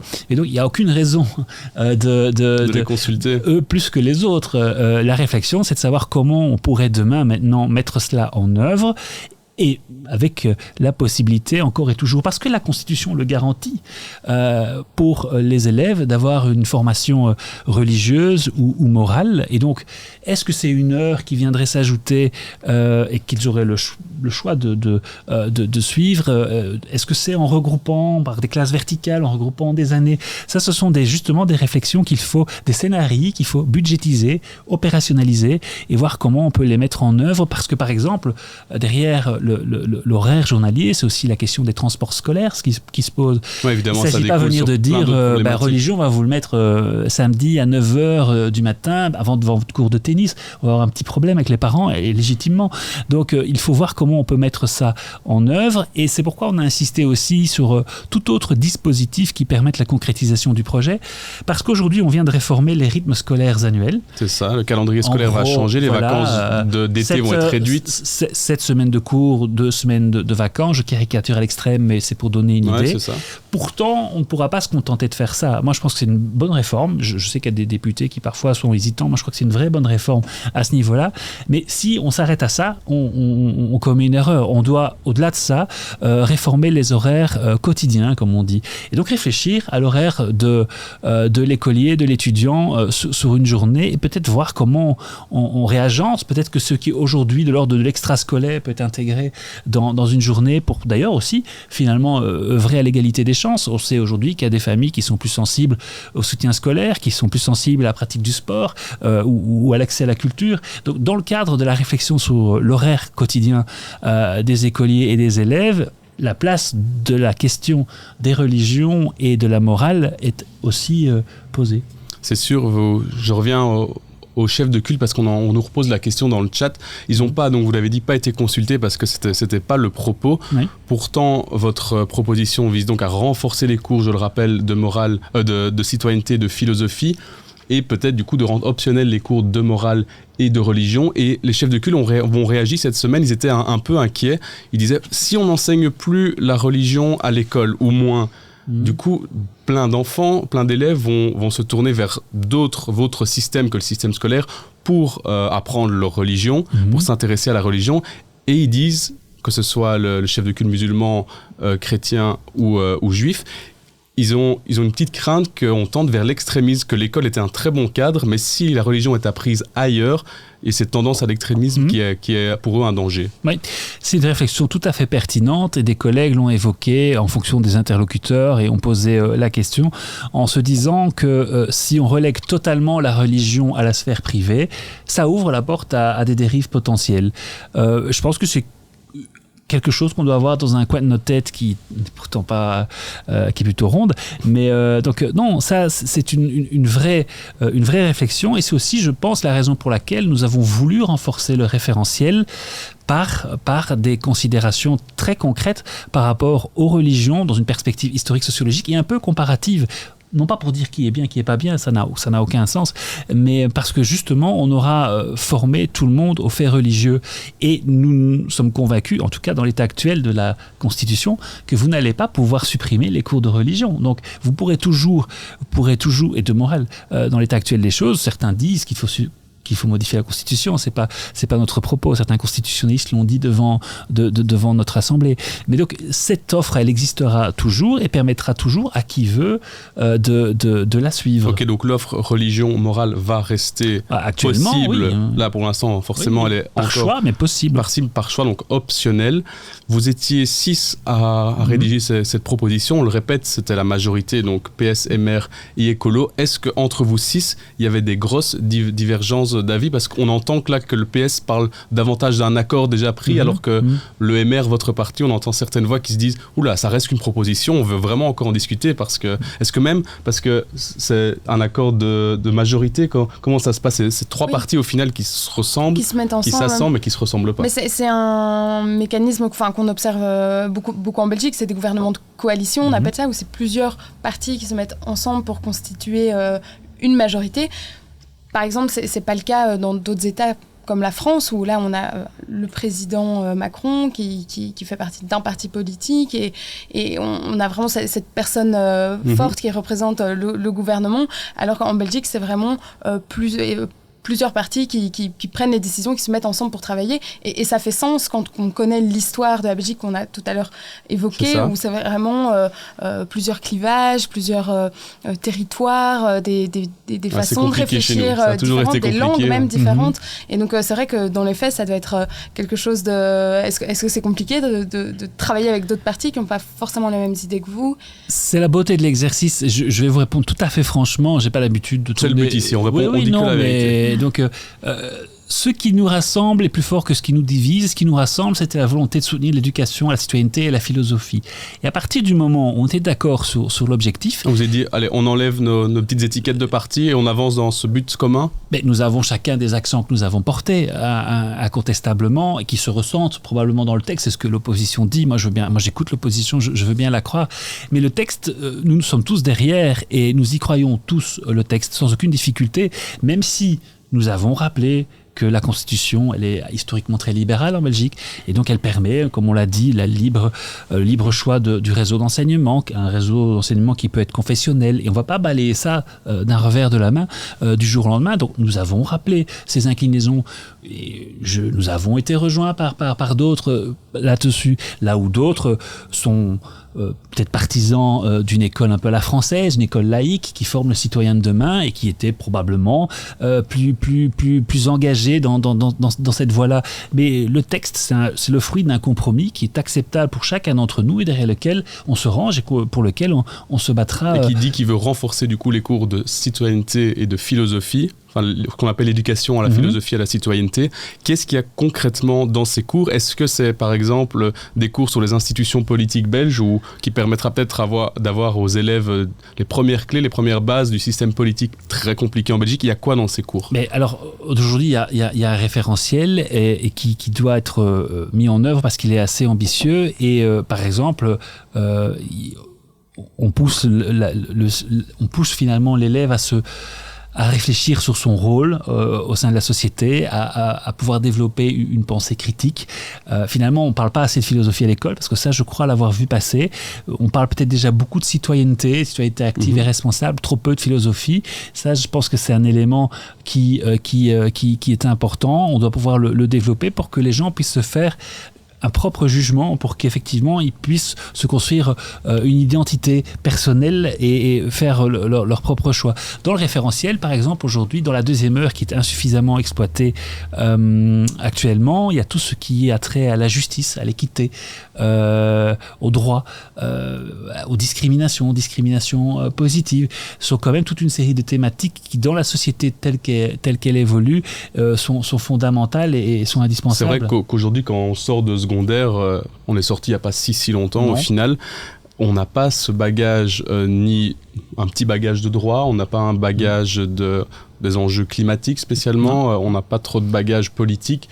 Pour toi, ça a été le cas aussi Oui, après moi, c'est toujours des thématiques qui m'ont intéressée, donc j'ai fait cette démarche. Mais tu faisais ça en dehors de l'école apprendre, s'intéresser ou avec mes parents, parce que j'ai la chance d'avoir des parents qui étaient intéressés peut-être par l'actualité ou par certaines thématiques, et c'est vrai que on se rend compte, nous, dans le cadre de la mission de Civics, l'ASBL, tu peux nous rappeler ce que c'est Civics ?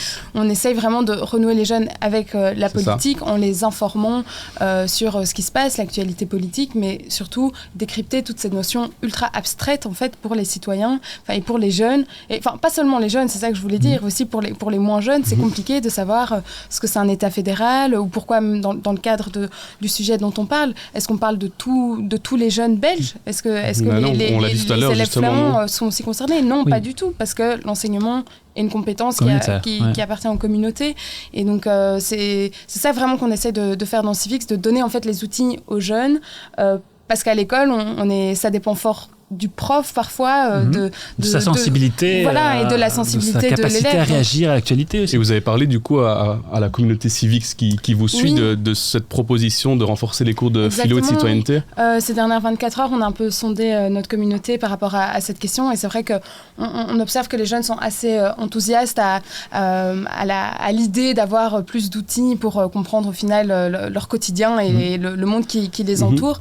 Et ils pensent que ces mesures peuvent être une façon de renouer les jeunes à la politique. Mais après, voilà, vous avez évoqué tous les thèmes qui pourraient être abordés la politique en fait partie dans les thèmes, dans ce qu'on appelle citoyenneté. Immanquablement, oui, vous vous intéressez aux institutions parce que elles régissent votre quotidien, et donc au courant philosophique et de pensée, dont notamment les politiques. Mais par exemple, ici, aujourd'hui, on est dans une maison avec des professionnels en matière d'information.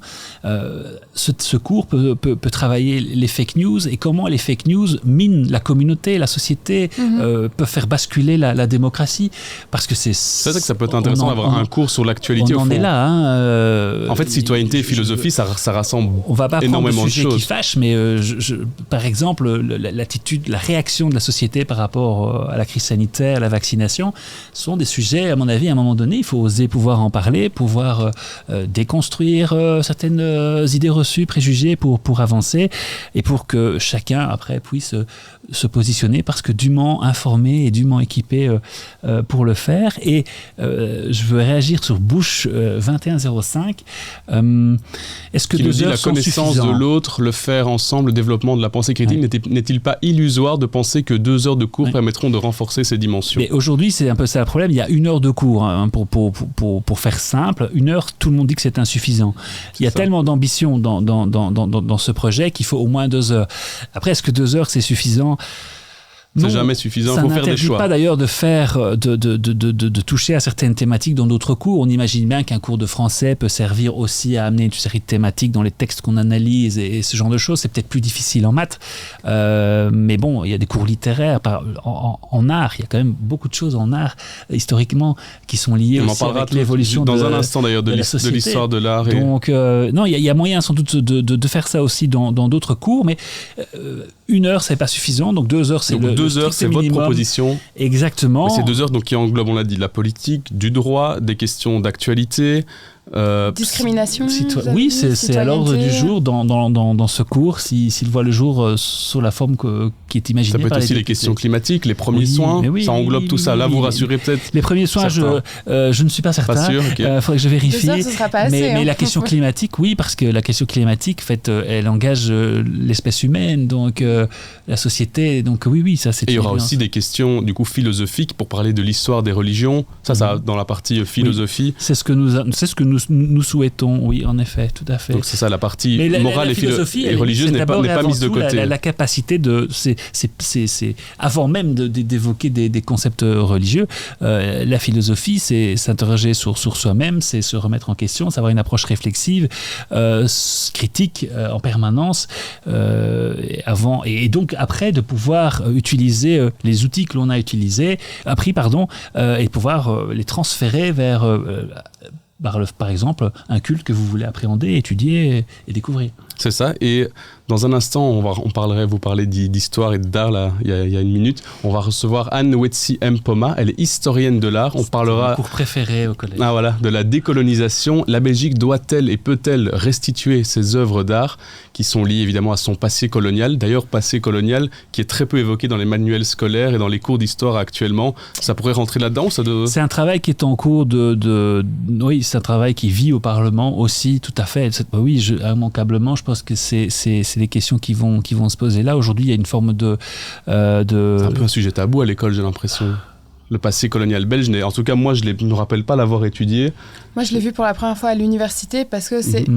une de mes professeurs qui a pris le courage presque de dire moi je vais évoquer ce critique, cours.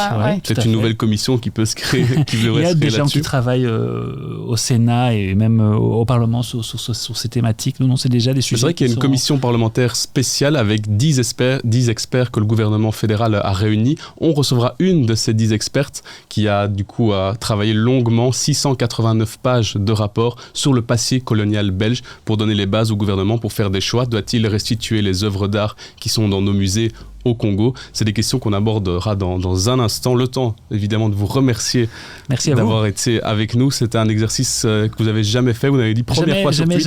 Jamais tout à fait. Donc, ça s'est bien passé. J'attends le débriefing, vous m'écrivez.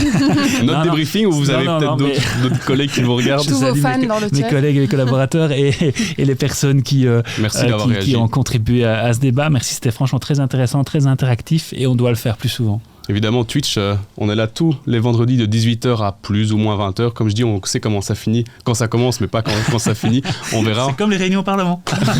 Exactement. Merci beaucoup, Hortense, d'avoir été avec nous. Merci. L'exercice t'a plu aussi? Oui, ça me plaît toujours autant. C'est la deuxième fois que je viens. Et d'ailleurs, j'en profite pour dire aux gens qui nous suivent qu'ils peuvent regarder tous les épisodes sur YouTube. Et c'est assez cool. Ah oui, si la thématique vous intéresse. Et tout ça, donc c'est pas mal. Et il y a un commentaire très drôle dans le chat. Il y a MD Gourny, vous pouvez devenir sosie de Laurent Ruquier si vous abandonnez la politique. C'était encore plus flagrant avec mes anciennes lunettes noires. C'était carrément ça. Donc, c'est vrai que t'es obligé de moi, je signe, pas de problème. J'aime assez bien le personnage. Bah voilà, merci Hervé Conny d'avoir été avec nous. Bon week-end. Ciao, au revoir. On se retrouve dans un instant dans la base pour la troisième et dernière partie. La Belgique doit-elle restituer les œuvres d'art au Congo? On sera avec Anne Wetsi Mpoma. Bienvenue dans la troisième partie de la base, dans un instant.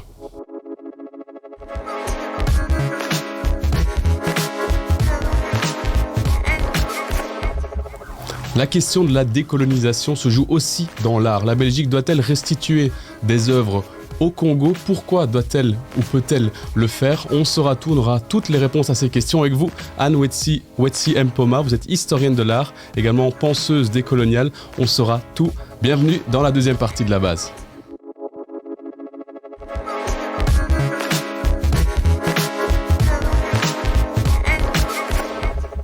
Dans la troisième partie de la base même, je me suis repris tout seul. C'est la troisième et dernière partie de la base. On est ensemble jusque 20h ou peut-être un peu plus. Brieux, tu m'as rejoint, merci. Je suis revenu, j'ai fait mes achats de Noël. C'est vrai. Tout était Black Friday, t'as tout acheté? Non, je suis resté ici, j'ai écouté la... C'est vrai, pour pas vous mentir, il était juste derrière la caméra. Il faisait des signes, c'est bien, c'est pas bien. Donc ok, merci d'être avec nous, Brieux, de retour. Journaliste LL24 toujours. Toujours, ça n'a pas changé, toujours négatif parce qu'on s'est fait tester. Bien sûr. Et vous, Anne Wetsi Mpoma, je peux vous appeler Anne? Oui, en fait, j'ai deux prénoms, Anne Wetsi, et vous pouvez m'appeler Wetsi. Je préfère le deuxième prénom. Wetsi, on est parti pour Wetsi. Vous êtes historienne de l'art. Oui. Et vous faites quoi aujourd'hui dans la vie? C'est quoi votre quotidien au final? Alors, c'est une très bonne question parce que c'est une question à laquelle j'essaie de répondre tous les jours. Ah, c'est intéressant ça. Vous avez une galerie d'art? Tout à fait. Alors, je gère un espace galerie d'art qui s'appelle Wetsi Art Gallery, qui se trouve dans un grand espace qui s'appelle Café Congo à Studio Citygate à Anderlecht. Ok, à Bruxelles. À Bruxelles, oui. Et j'ai créé cet espace pour pouvoir montrer, en tout cas, fournir une plateforme à des artistes contemporains d'ascendance africaine. Ok, c'est important pour vous de leur laisser une place, de leur faire une place encore plus grande? Oui, tout à fait. L'idée, c'était vraiment de partir d'un peu la situation de départ où je rencontrais souvent des artistes, mais qui n'arrivaient pas à trouver de plateforme d'expression et qui, du coup, parce qu'il n'y a pas de plateforme d'expression, eh bien, décident de faire autre chose parce qu'à un moment, les gens ne sont pas fous. S'il n'y a pas de possibilité d'avenir dans un secteur, eh bien, peut-être qu'on va choisir autre chose parce qu'on a envie de vivre et de survivre. Donc, ça, c'était vraiment, on va dire, l'impulsion de départ. Et puis, de plus en plus, en fait, je me suis rendu compte que pourquoi est-ce que finalement, il y avait un manque de représentativité des artistes afrodescendants dans l'art contemporain. Eh bien, c'est aussi parce que la culture africaine, en fait, elle a quelque chose de... elle est entachée de tout un tas de stéréotypes. Ok. Et donc, c'est difficile d'en parler, de l'exposer en Occident, c'est ça que vous voulez dire ou... C'est-à-dire que la culture africaine est entachée de stéréotypes. Les personnes d'origine africaine, qui peut-être ne sont pas de culture africaine, mais qui sont identifiées comme des Africains, sont eux-mêmes entachées de certains stéréotypes. Et donc, il faut vraiment que tout se rencontre pour, par exemple, pour avoir du succès dans l'art contemporain, jusqu'à il n'y a pas si longtemps, un artiste africain devait vraiment être un artiste qui vient du continent et qui a cette culture authentiquement, si ça veut dire quelque chose, africaine. Et donc, qu'est-ce que ça veut dire authentiquement africaine ? Eh bien, dans l'esprit de l'Européen moyen, et je m'identifie comme nous, faisant partie, comme vous et moi, vraiment. Moi, c'est ça. Eh bien, on va dire, on attend un art brut, on attend un art avec des couleurs, des choses qui sont quand même très, très stéréotypées par rapport à l'image qu'on se fait de l'Afrique. On a des attentes un peu prédéfinies, ça des attentes prédéfinies, tout à fait, oui.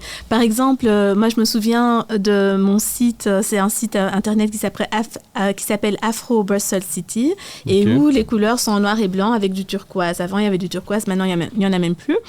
Et il y a des personnes qui se sont vraiment énervées sur moi en me disant « Mais ça ne représente pas l'Afrique. L'Afrique, c'est la lumière, c'est la couleur, ça ne veut rien dire ça. » Et la personne était vraiment énervée par rapport à... Et après, vous étiez énervé de ce commentaire. J'étais pas énervée, j'étais juste vraiment surprise et un peu choquée de l'agression, en fait, parce que moi, je prétends pas... Ça reste des couleurs sur un site internet, au final. Oui, voilà, c'est ça. Et puis, je prétends pas représenter l'Afrique, quoi. Et puis, parce que cette personne est allée faire un séjour au Sénégal et qu'elle a eu une expérience par rapport à ce séjour au Sénégal, alors du coup, moi, je peux plus être moi. Alors que, en fait, moi, j'ai absolument rien à voir avec le Sénégal. Ma famille est du Congo, donc oui, c'est le même continent, mais bon... Restons... C'est immense. Voilà. Ça n'a rien à voir. On est bien d'accord. C'est des mondes différents. Ouais. Ce sont des mondes différents, tout à fait. Et donc, bien sûr que quand on se retrouve entre personnes d'ascendance africaine en Belgique, eh bien, on se retrouve avec tout à coup un vécu commun qui fait qu'on va avoir des affinités, on va se rassembler sur certains vécus communs, mais c'est des vécus communs en tant que Noirs. Ça ne veut pas dire qu'on a la même culture au départ et que, bien sûr, il peut y avoir des liens, des affinités, des ressemblances entre la culture... Comme n'importe quel citoyen de 4 coins du monde peut avoir des liens avec un autre. Ça fait plaisir de l'entendre. Ok, bon, là-dessus, on est d'accord. Donc, Anne Wetsi, vous êtes historienne de l'art. Oui. Vous êtes également penseuse décoloniale et vous avez été membre de la commission parlementaire spéciale sur le passé colonial belge. C'est quoi cette commission ? Alors, cette commission, c'est au niveau du travail parlementaire, apparemment, les parlementaires fonctionnent souvent comme ça. Donc, quand on décide que... il va falloir réfléchir à une législation sur un sujet précis, eh bien, on crée des commissions. D'experts. Et voilà. Et on réunit des experts qui vont alors un peu guider le travail des commissions. Et donc, dans ce groupe d'experts, tout a commencé en fait l'année dernière, juin 2020. On était en plein confinement. Le meurtre de George Floyd passe en direct à la télé. Les gens sont choqués. C'est l'affaire médiatique qui a fait le plus de bruit en 2020. On peut la rappeler. Oui, le meurtre de George Floyd, donc c'est le meurtre de ce citoyen afro-américain, citoyen américain donc d'origine afro-américaine, qui s'est fait tuer par un policier, Derek Chauvin, qui a été jugé entre-temps pour meurtre. On se souvient de ce meurtre principalement parce qu'il y avait une vidéo qui avait circulé sur les réseaux sociaux. C'est comme ça que cette affaire a pris tant d'ampleur, parce que toute la scène a été filmée. George Floyd, ce citoyen qui s'était rendu dans un magasin de dépannage aux États-Unis pour acquérir un paquet de cigarettes, je pense, qui avait payé avec un faux billet, ce qui avait mené à un appel de la part à la police qui était venue et qui avait alors interpellé George Floyd, mais de manière extrêmement violente, avec ce policier, Derek Chauvin, qui avait placé son genou sur le I can breathe, je ne peux plus respirer. De George Floyd, qui était plaqué au sol, et qui pendant plus de 7 minutes, a appelé à l'aide en disant « je n'arrive pas à respirer », ce qui a évidemment ému la planète entière et qui a mené à de nombreuses émeutes partout aux États-Unis et dans le monde, et aussi à des manifestations très massives de dans soutien, le monde entier. Notamment ici à Bruxelles, avec de mémoire 10 000 personnes qui étaient rassemblées notamment à la place Poulart. Et de ce fait tragique en découle la fameuse phrase « Black Lives Matter ». Et du coup, avec cet événement triste de George Floyd, ça a amené le fédéral, le gouvernement, les politiques belges à créer cette commission d'experts. Tout à fait. Alors, le mouvement Black Lives Matter existait déjà par le passé, mais disons que c'est à ce moment-là que ça l'a mis en lumière ici en Belgique. C'est un slogan qui a nouveau résonné, mais qui datait déjà de bien avant. Moi, je pense que ce qu'il faut aussi juste rappeler quand même, c'est que si les gens ont été tellement touchés en fait par ce meurtre en direct à la télévision, enfin qui a été retransmis à la télévision, c'est aussi parce que il y avait quand même déjà quelques affaires de violence, pour ne pas dire brutalité policière, qui avaient eu lieu en Belgique et en France. Sur les réseaux sociaux, c'était largement diffusé. Adil avait été assassiné aussi quelques mois auparavant. Il y avait eu l'affaire avec Karen à New York. C'est ce jeune Molenbeekois ici en Belgique. Anderlecht. Anderlecht, pardon. Anderlecht. En Belgique, qui avait été fauché par un fourgon de police lors d'une course-poursuite. Non, ça c'est Maouda. Non, ici, Adil, il avait été fauché par un fourgon qui est... C'était un fourgon ? Oui. Ah d'accord, je sais pas pourquoi j'avais l'impression que c'était... Oui, mais vous avez raison, tout à fait, pardon. Il a toujours raison. Moi, j'ai appris avec Brieux qu'il a toujours raison. C'est tout à fait faux, ça m'arrive. Non, je sais pas, le fourgon, je voyais Maouda tout à coup. Non, ça c'est une autre affaire. C'est encore une autre affaire. Mais donc voilà, il y a ce contexte de violence policière, de brutalité policière qui existe un peu partout dans le monde. Et en fait, pourquoi ça existe un peu partout dans le monde ? C'est parce que cette image qu'on a des personnes racisées, qui sont des sauvages, qui sont des personnes qu'on ne doit pas respecter, qui se comportent comme des animaux, qui apportent des maladies, qui ceci, qui cela, fait qu'à un moment, dans la société capitaliste comme elle est régie, il faut toujours avoir une main-d'œuvre servile et des gens qu'on traite un peu n'importe comment. Et du coup, la police devient un petit peu le bras armé de cette philosophie qui existe, qui est dans le non-dit, mais qui existe réellement parce que j'aurais dû vous poser la question, en fait, est-ce que vous connaissez des stéréotypes sur les Noirs ou bien sur les Arabes ? Ce ne sont pas toujours les mêmes, mais vous en connaissez certainement. Sûrement, on en connaît surtout sur les Blancs, les Asiatiques. Dans toutes les catégories de la population, il y a toujours des stéréotypes qui font l'objet de blagues très faciles qui sont répétées à outrance. Mais du coup, pour revenir sur le sujet, vous avez donc été appelé par le fédéral, par le gouvernement, pour créer cette commission entourée donc de 9 autres experts que vous, pour rendre un rapport sur le passé colonial belge, c'est ça ? Il disait quoi ce rapport après, je suppose, des mois de travail ou des semaines ? C'était quoi ? Non, au départ, il était prévu qu'on travaille pendant 2 mois, et puis 3 mois, et puis finalement on a travaillé 3 mois, pendant 2-3 jours par semaine. Oui, voilà, c'est ça. Et puis finalement on a travaillé pendant 1 an. Ok, et il dit quoi ce rapport ? Parce que j'ai entendu que il était accablant, il était jugé accablant et genre Il était jugé accablant parce que on a demandé aux historiens de faire leur travail sur, mais finalement, quel est le passé colonial, sur quoi peut-on se mettre d'accord. Parce que ce qui se passe, c'est que d'un côté, il y a des personnes qui disent que le roi Léopold II était un roi génocidaire, qu'il y a eu 10 millions de Congolais qui ont été tués pendant l'État indépendant du Congo. Donc, ça, de 1885 à 1906 1908, oui. 1908, c'est ça. Et puis après, il y a des personnes, et même certains historiens encore aujourd'hui, qui défendent des thèses tout à fait différentes, qui parlent d'un besoin de nuancer, de remettre les choses dans leur contexte, et qui veulent absolument minimiser la brutalité qui a été exercée sur le peuple congolais à cette époque-là. Donc on le rappelle, en 1885, le roi Léopold II obtient le Congo, propriété privée, donc l'État indépendant du Congo, vous l'avez dit, jusqu'en 1908. Oui. Et puis de 1908 à l'indépendance en 1960, c'est à la Belgique, belge. La colonie belge. Donc c'est ce passé colonial que vous avez analysé, vous avez donné votre avis d'historienne et d'historienne de l'art, c'est ça? Tout à fait. Donc les historiens, en fait, les parlementaires avaient vraiment insisté sur le fait que, comme moi je suis historienne de l'art, il ne fallait pas que j'écrive sur le passé colonial en soi, mais vraiment plutôt sur la présence du colonialisme, sur la continuité entre finalement la période coloniale et la période actuelle. Okay. Et donc c'est vraiment là-dessus que ma contribution s'est portée.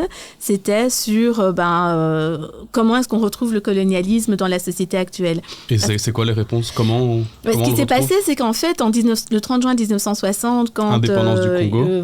Quand le Congo a obtenu son indépendance, dans l'idée du gouvernement belge, c'était une indépendance qui allait durer peut-être quelques mois, quelques semaines, mais il était hors de question que ça se termine. Et donc,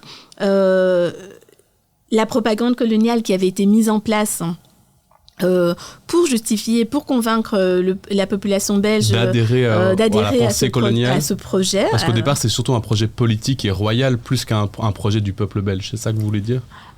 Au départ, c'est le peuple n'adhérait pas. Au départ, c'est le projet du roi Léopold II. C'est son projet personnel. D'ailleurs, ça a été sa propriété personnelle. Ouais, il a obtenu sa propriété personnelle à la conférence de Berlin en 1885. Après avoir déjà fait quand même quelques campagnes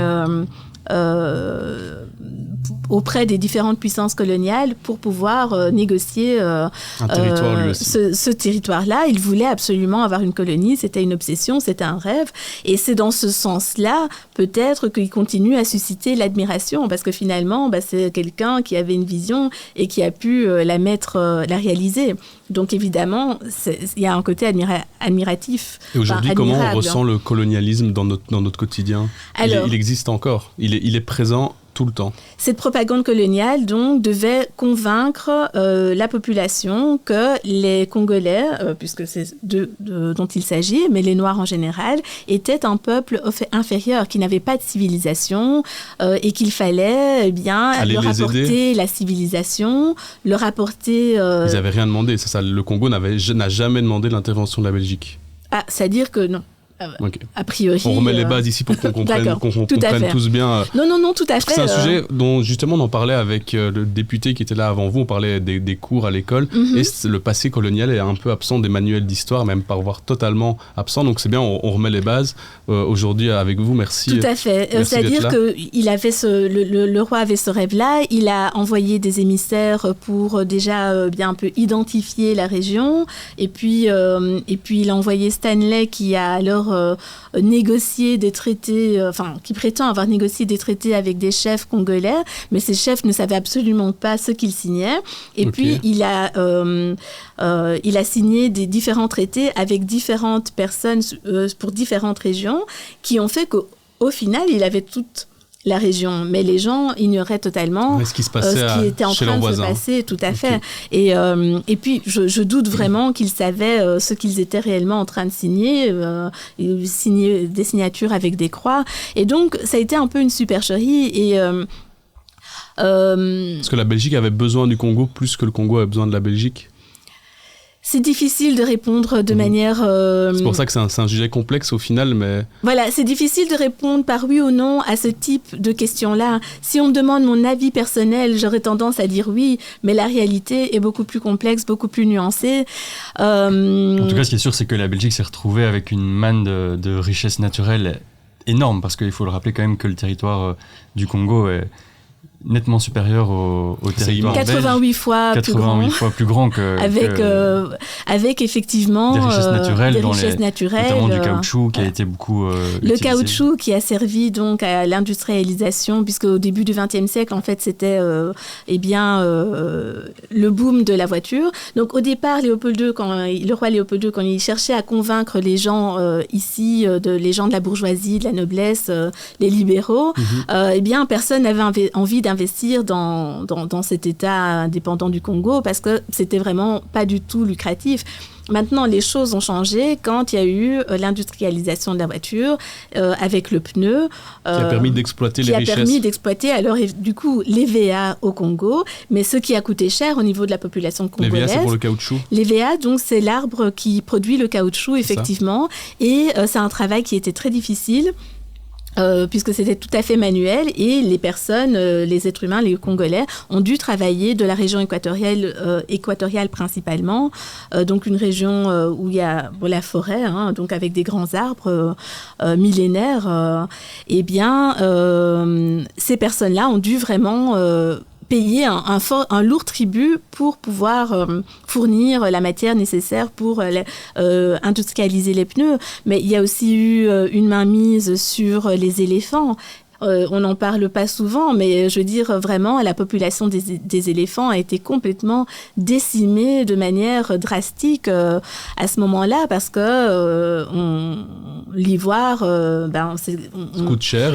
Ça coûte cher, puis c'est prestigieux. Ça a permis de développer le mouvement de l'Art Nouveau, qui est caractérisé par l'éléphantine. Là, je parle de l'ivoire, il y a eu les diamants, il y a eu l'or. C'est ça, donc la Belgique est arrivée avec des nouvelles technologies pour exploiter notamment les richesses, pas spécialement pour le bien-être. On ne parle pas de philanthropie, c'est pas pour le bien-être de la population congolaise que les Belges ont colonisé. C'est-à-dire qu'ils ont prétendu que c'était pour leur bien-être et peut-être que quelque part, ils ont apporté des hôpitaux, un certain type d'enseignement et que certains pourraient considérer cela comme du bien-être.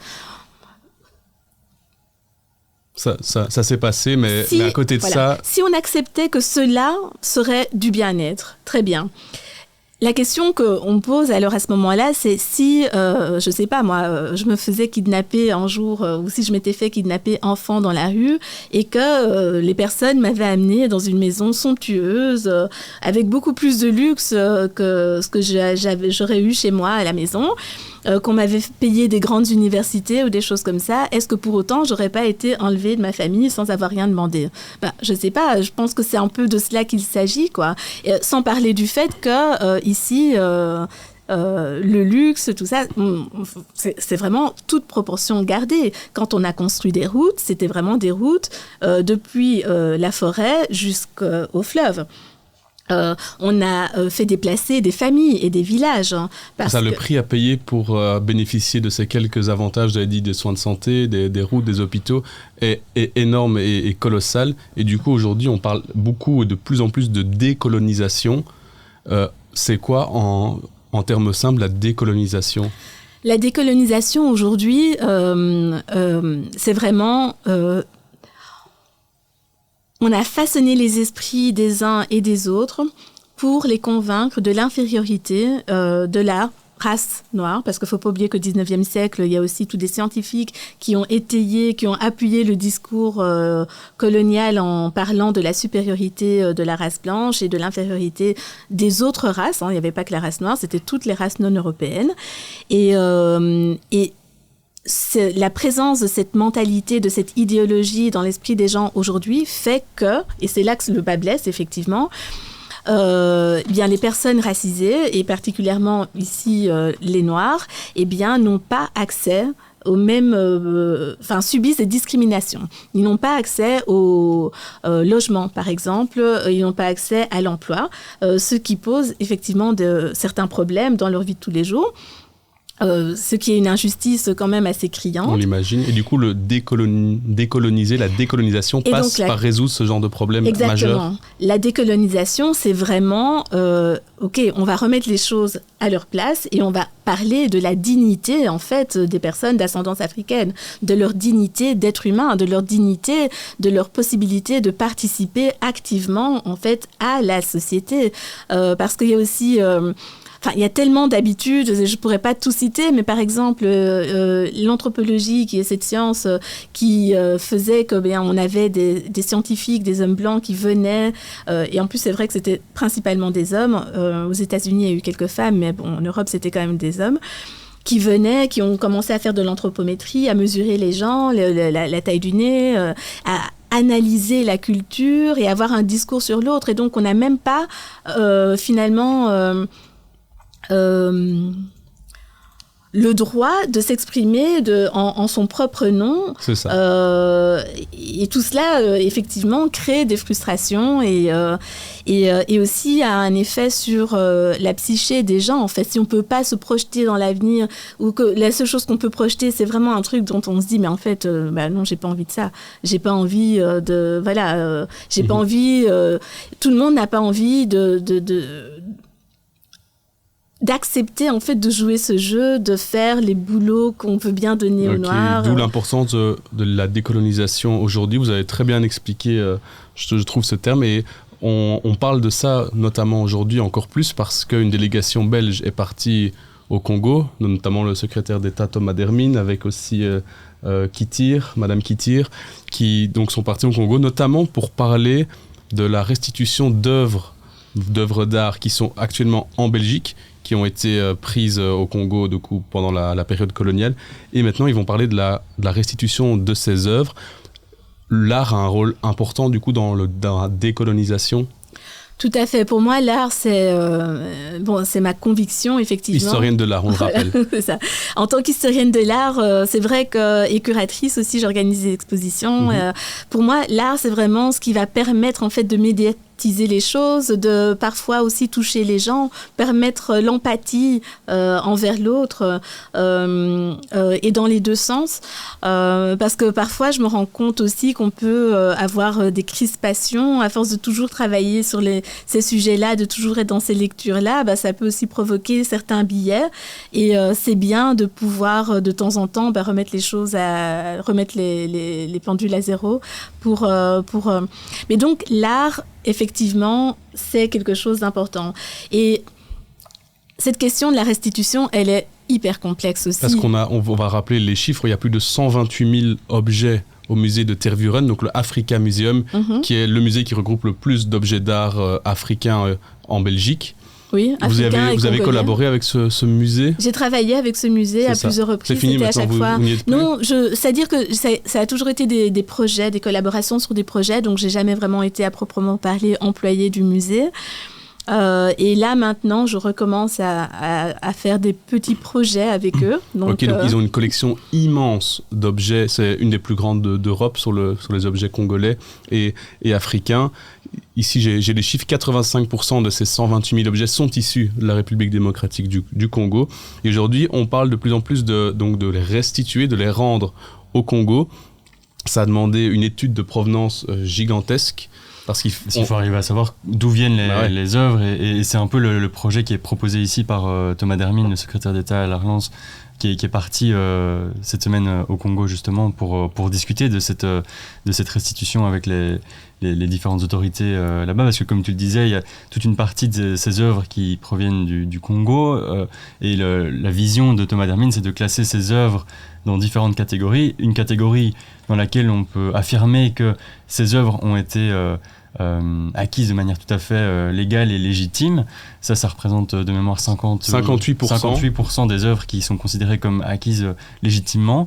Et puis après, il y a une partie de 1% plus ou moins qu'on considère comme ayant été acquises tout à fait de manière illégitime. Par du pillage et qui doivent de manière indéniable être restituées.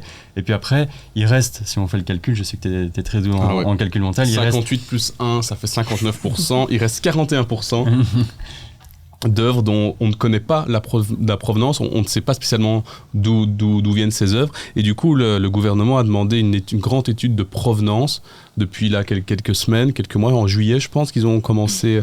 Avec 2 millions qui ont été attribués à financer cette enquête, je pense. C'est normal de ne pas savoir d'où viennent toutes ces œuvres. Est-ce que c'est un bon plan aussi est-ce que c'est une bonne manière de voir les choses? Parce que je vous vois dubitative. Je suis effectivement très très dubitative parce que la première question que je me pose en fait, c'est comment serait-il possible dans quel contexte en fait on pourrait imaginer qu'il y ait des œuvres qui aient été acquises de manière légitime?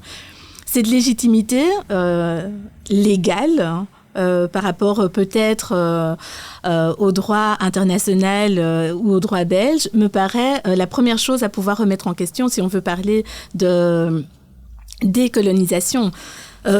Parce qu'ici, effectivement, Thomas d'Hermine parle de restitution, mais au Congo, les Congolais parlent de rapatriement des œuvres qui sont dispersés partout dans le monde. Et de reconstruction aussi, j'avais lu que c'était considéré comme il fallait qu'on reconstruise l'histoire personnelle. Il s'agit de reconstruire son patrimoine, effectivement.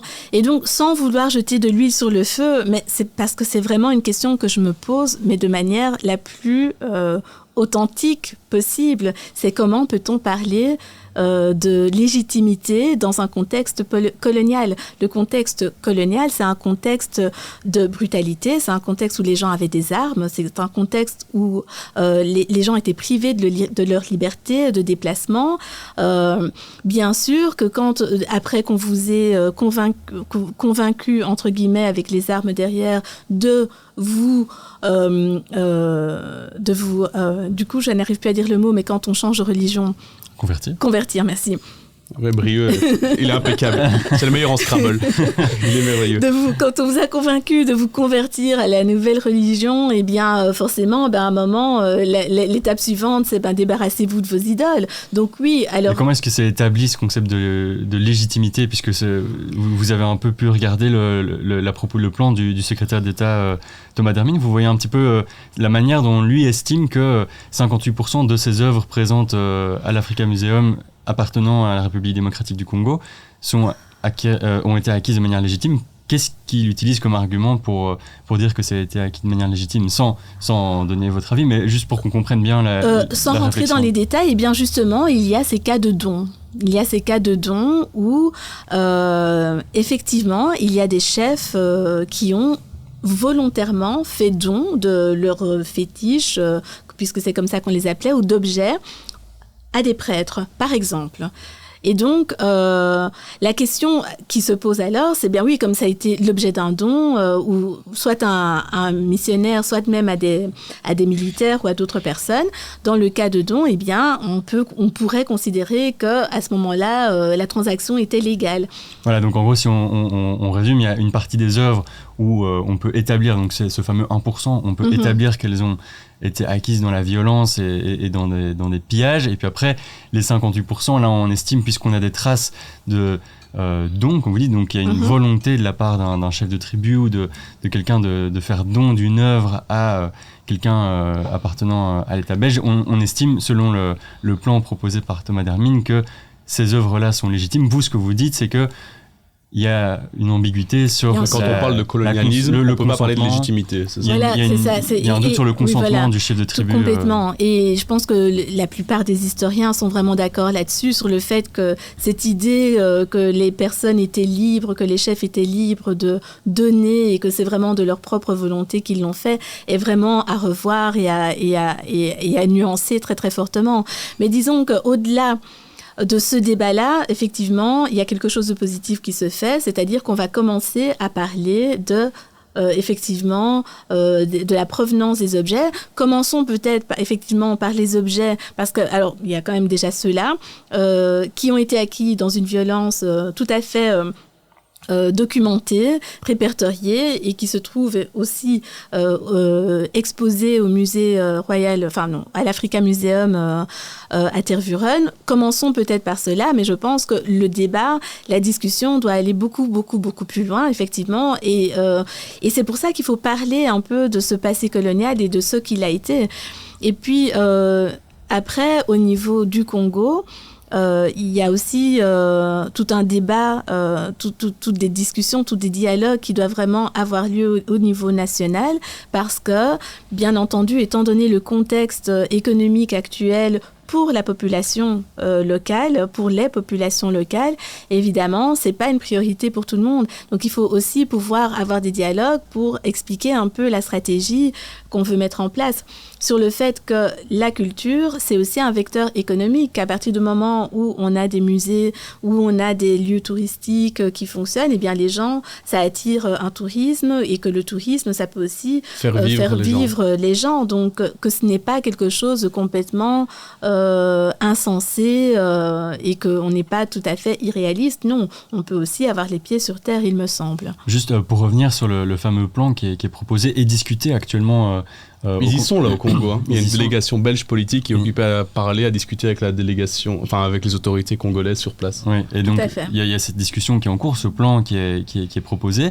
Vous pointiez quelque chose de plutôt positif dans le plan qui était l'envie de dégager de l'argent pour faire ce travail de traçage, pour essayer de voir sur ce fameux 40% d'œuvres dont on n'arrive pas à établir la provenance et la manière dont elles ont été acquises.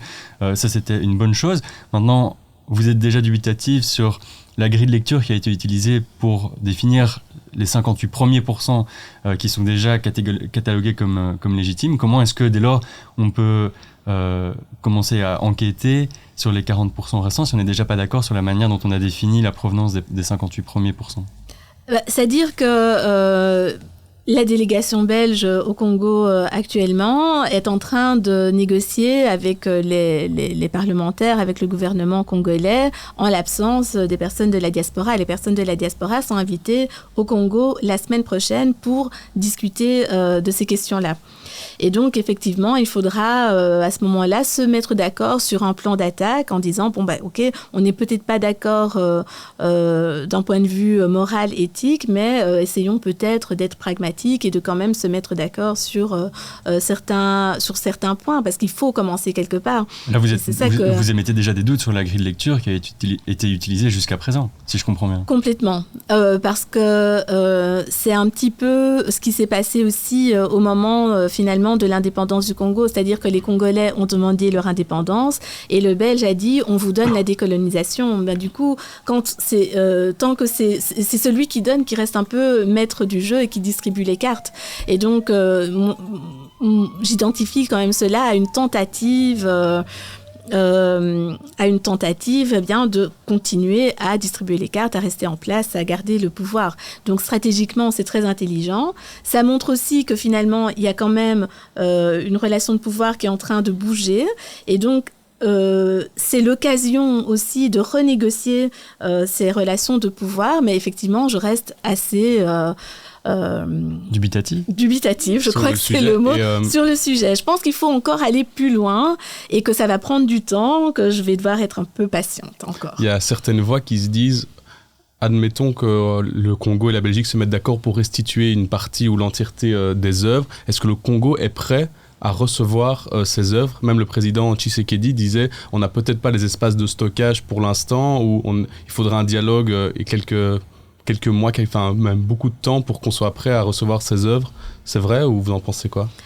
Je pense que de toute façon, il y a la restitution dont on peut discuter sur les principes. Et puis après, une fois qu'on est d'accord sur les principes, on met un plan stratégique logistique pour le mettre en place. Donc déjà, la question qui pourrait se poser au départ, c'est finalement, les musées n'existaient pas au Congo quand on a pris tous ces objets, pourquoi est-ce qu'il faudrait les remettre dans un musée? On pourrait les rendre à la population, aux villages qui ont été pillés, par exemple? Voilà, tout à fait. Mais après, je me rends bien compte que tout cela doit être discuté et c'est là que je dis qu'il doit vraiment y avoir des débats nationaux avec l'ensemble de la population au Congo aussi, parce qu'il faut vraiment expliquer en fait la valeur de ces objets aujourd'hui, comment elle pourrait s'insérer à nouveau dans la culture congolaise, parce que ils en ont été séparés depuis si longtemps que il y a aussi une grande partie de la population qui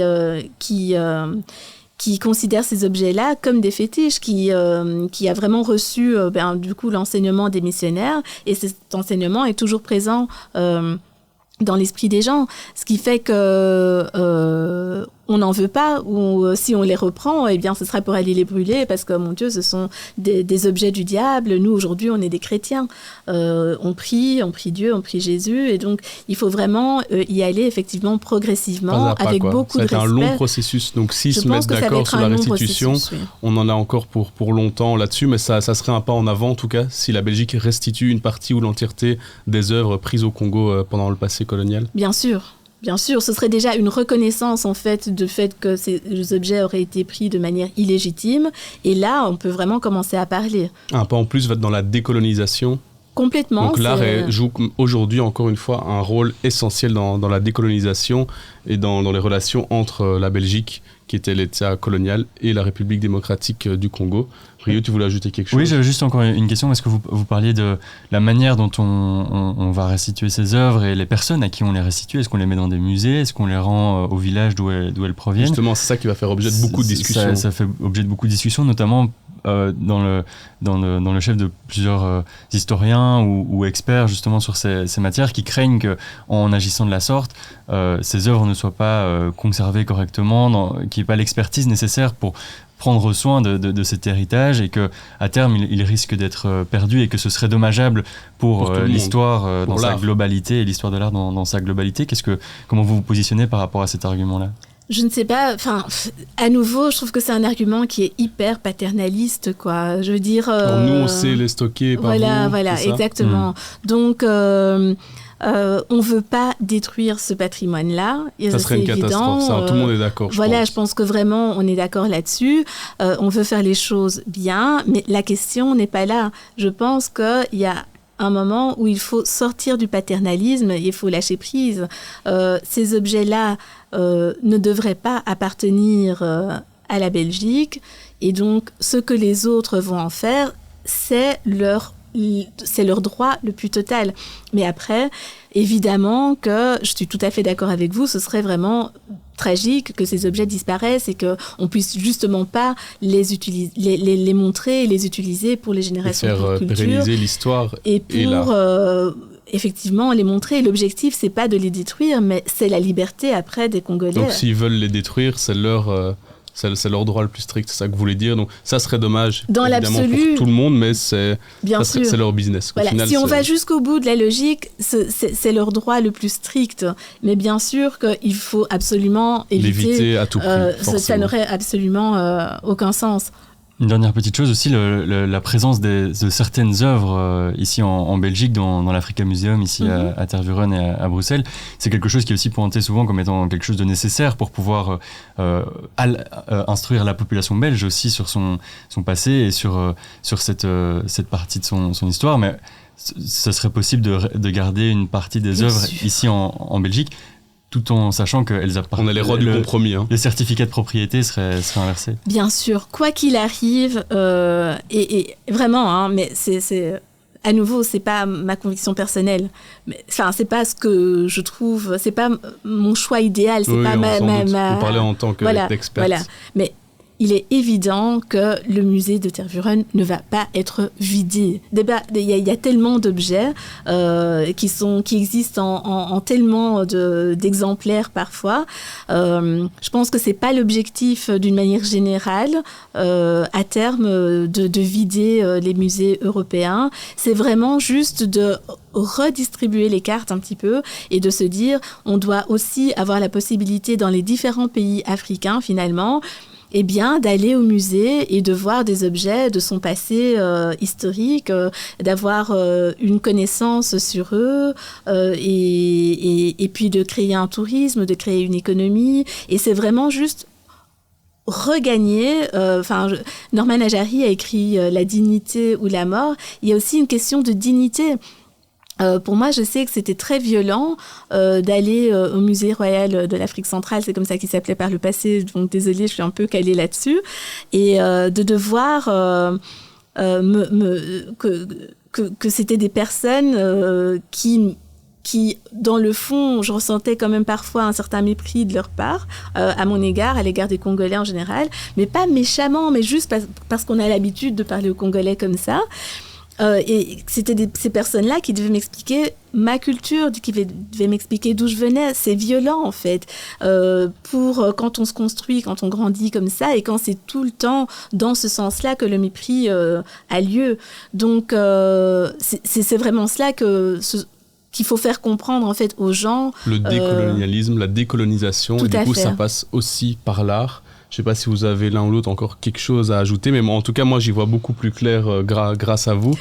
Ça fait plaisir parce que c'est vraiment tellement complexe que je trouve que c'est difficile de vraiment bien expliquer. Il y a tellement de choses encore que j'aurais pu dire, mais l'idée, c'est vraiment ça. C'est un sujet infini, hein, voilà, l'idée, c'est vraiment ça, c'est de remettre un petit peu les pendules à l'heure, si je puis m'exprimer ainsi. Il n'y a pas de volonté de domination, il n'y a pas de volonté de guerre, il y a juste une volonté d'exister et de pouvoir développer un discours sur soi, de pouvoir récupérer sa culture et d'en faire quelque chose de magnifique, finalement, comme tout un chacun. On va retenir ce petit bout de phrase positif pour la fin. Merci beaucoup, Brieux, d'avoir été avec nous dans ce 7e épisode de La Base. Merci. Toujours Manu. heureux. Ah non, merci Manu. J'ai trompé sur mon prénom en début d'émission et il se retrompe à la fin. Que vais-je faire ? Évidemment, je remplace Manu quelque temps. Il reviendra très vite ici à sa place. Il va très bien. Il nous a regardé, peut-être qu'il est encore là dans le live. Merci beaucoup à vous de nous avoir suivis dans ce 7e épisode de La Base. La semaine prochaine, on ne sait pas encore de quoi on va parler, mais on peut rester connecté avec vous grâce au numéro WhatsApp de l'émission. Oui, je vais le chercher. Ah, Brieux va chercher le téléphone parce que je connais évidemment pas le numéro par cœur. Grâce à ça, vous pouvez nous envoyer des messages, des propositions de sujets ou d'invités que vous voulez qu'on exploite ici dans La Base vendredi prochain à 18h. Ah voilà, le numéro. À 93%. Ah, on a des milliers de messages. Donc si vous voulez nous donner des idées de sujets et d'invités, c'est le 0474 85 19 83. Grâce à ça, on reste connecté sur WhatsApp. On vous donne également en primeur les invités. On ne va pas vous spammer, promis. Et grâce à ça, vous pouvez aussi nous donner vos idées. Merci Wetsi d'avoir été avec nous, historienne de l'art, on le rappelle, penseuse décoloniale. C'était un plaisir de vous avoir. L'exercice vous a plu ici sur Twitch en direct ? Oui, tout à fait. J'ai envie de revenir. Ah, parce j'ai pu poser évidemment chaque que vendredi. La moitié de mes questions chaque vendredi. Vous serez peut-être à nouveau invité ou autre part ailleurs sur LN24. Vous allez devenir chroniqueuse de La Base. Ah, on ferait des chroniques histoire de l'art. Histoire de l'art. C'est fait. J'adore le concept. À vous, je vous dis merci beaucoup d'avoir été avec nous. On se retrouve vendredi prochain. On sera le 3 décembre. C'est quoi ? C'est ça ? Vendredi 3 décembre à 18h. En direct, c'est important de le dire. C'est important de le dire, oui. À 3 jours de la Saint-Nicolas. Ok, on va faire une spéciale Saint-Nicolas. Brieux, tu seras en Saint-Nicolas. Non. Ok, merci beaucoup d'avoir été avec nous dans ce 7e épisode de La Base. Et à la semaine prochaine. Bonne soirée. Merci d'avoir regardé cette vidéo jusqu'au bout. C'était un extrait de La Base, votre émission d'actu en direct tous les vendredis sur la chaîne Twitch de LN24+. N'hésitez pas à liker cette vidéo et à vous abonner à notre chaîne YouTube pour ne rater aucun contenu. Vous pouvez aussi nous dire en commentaire les sujets que vous voudriez qu'on aborde dans nos prochains lives. À vendredi dans La Base.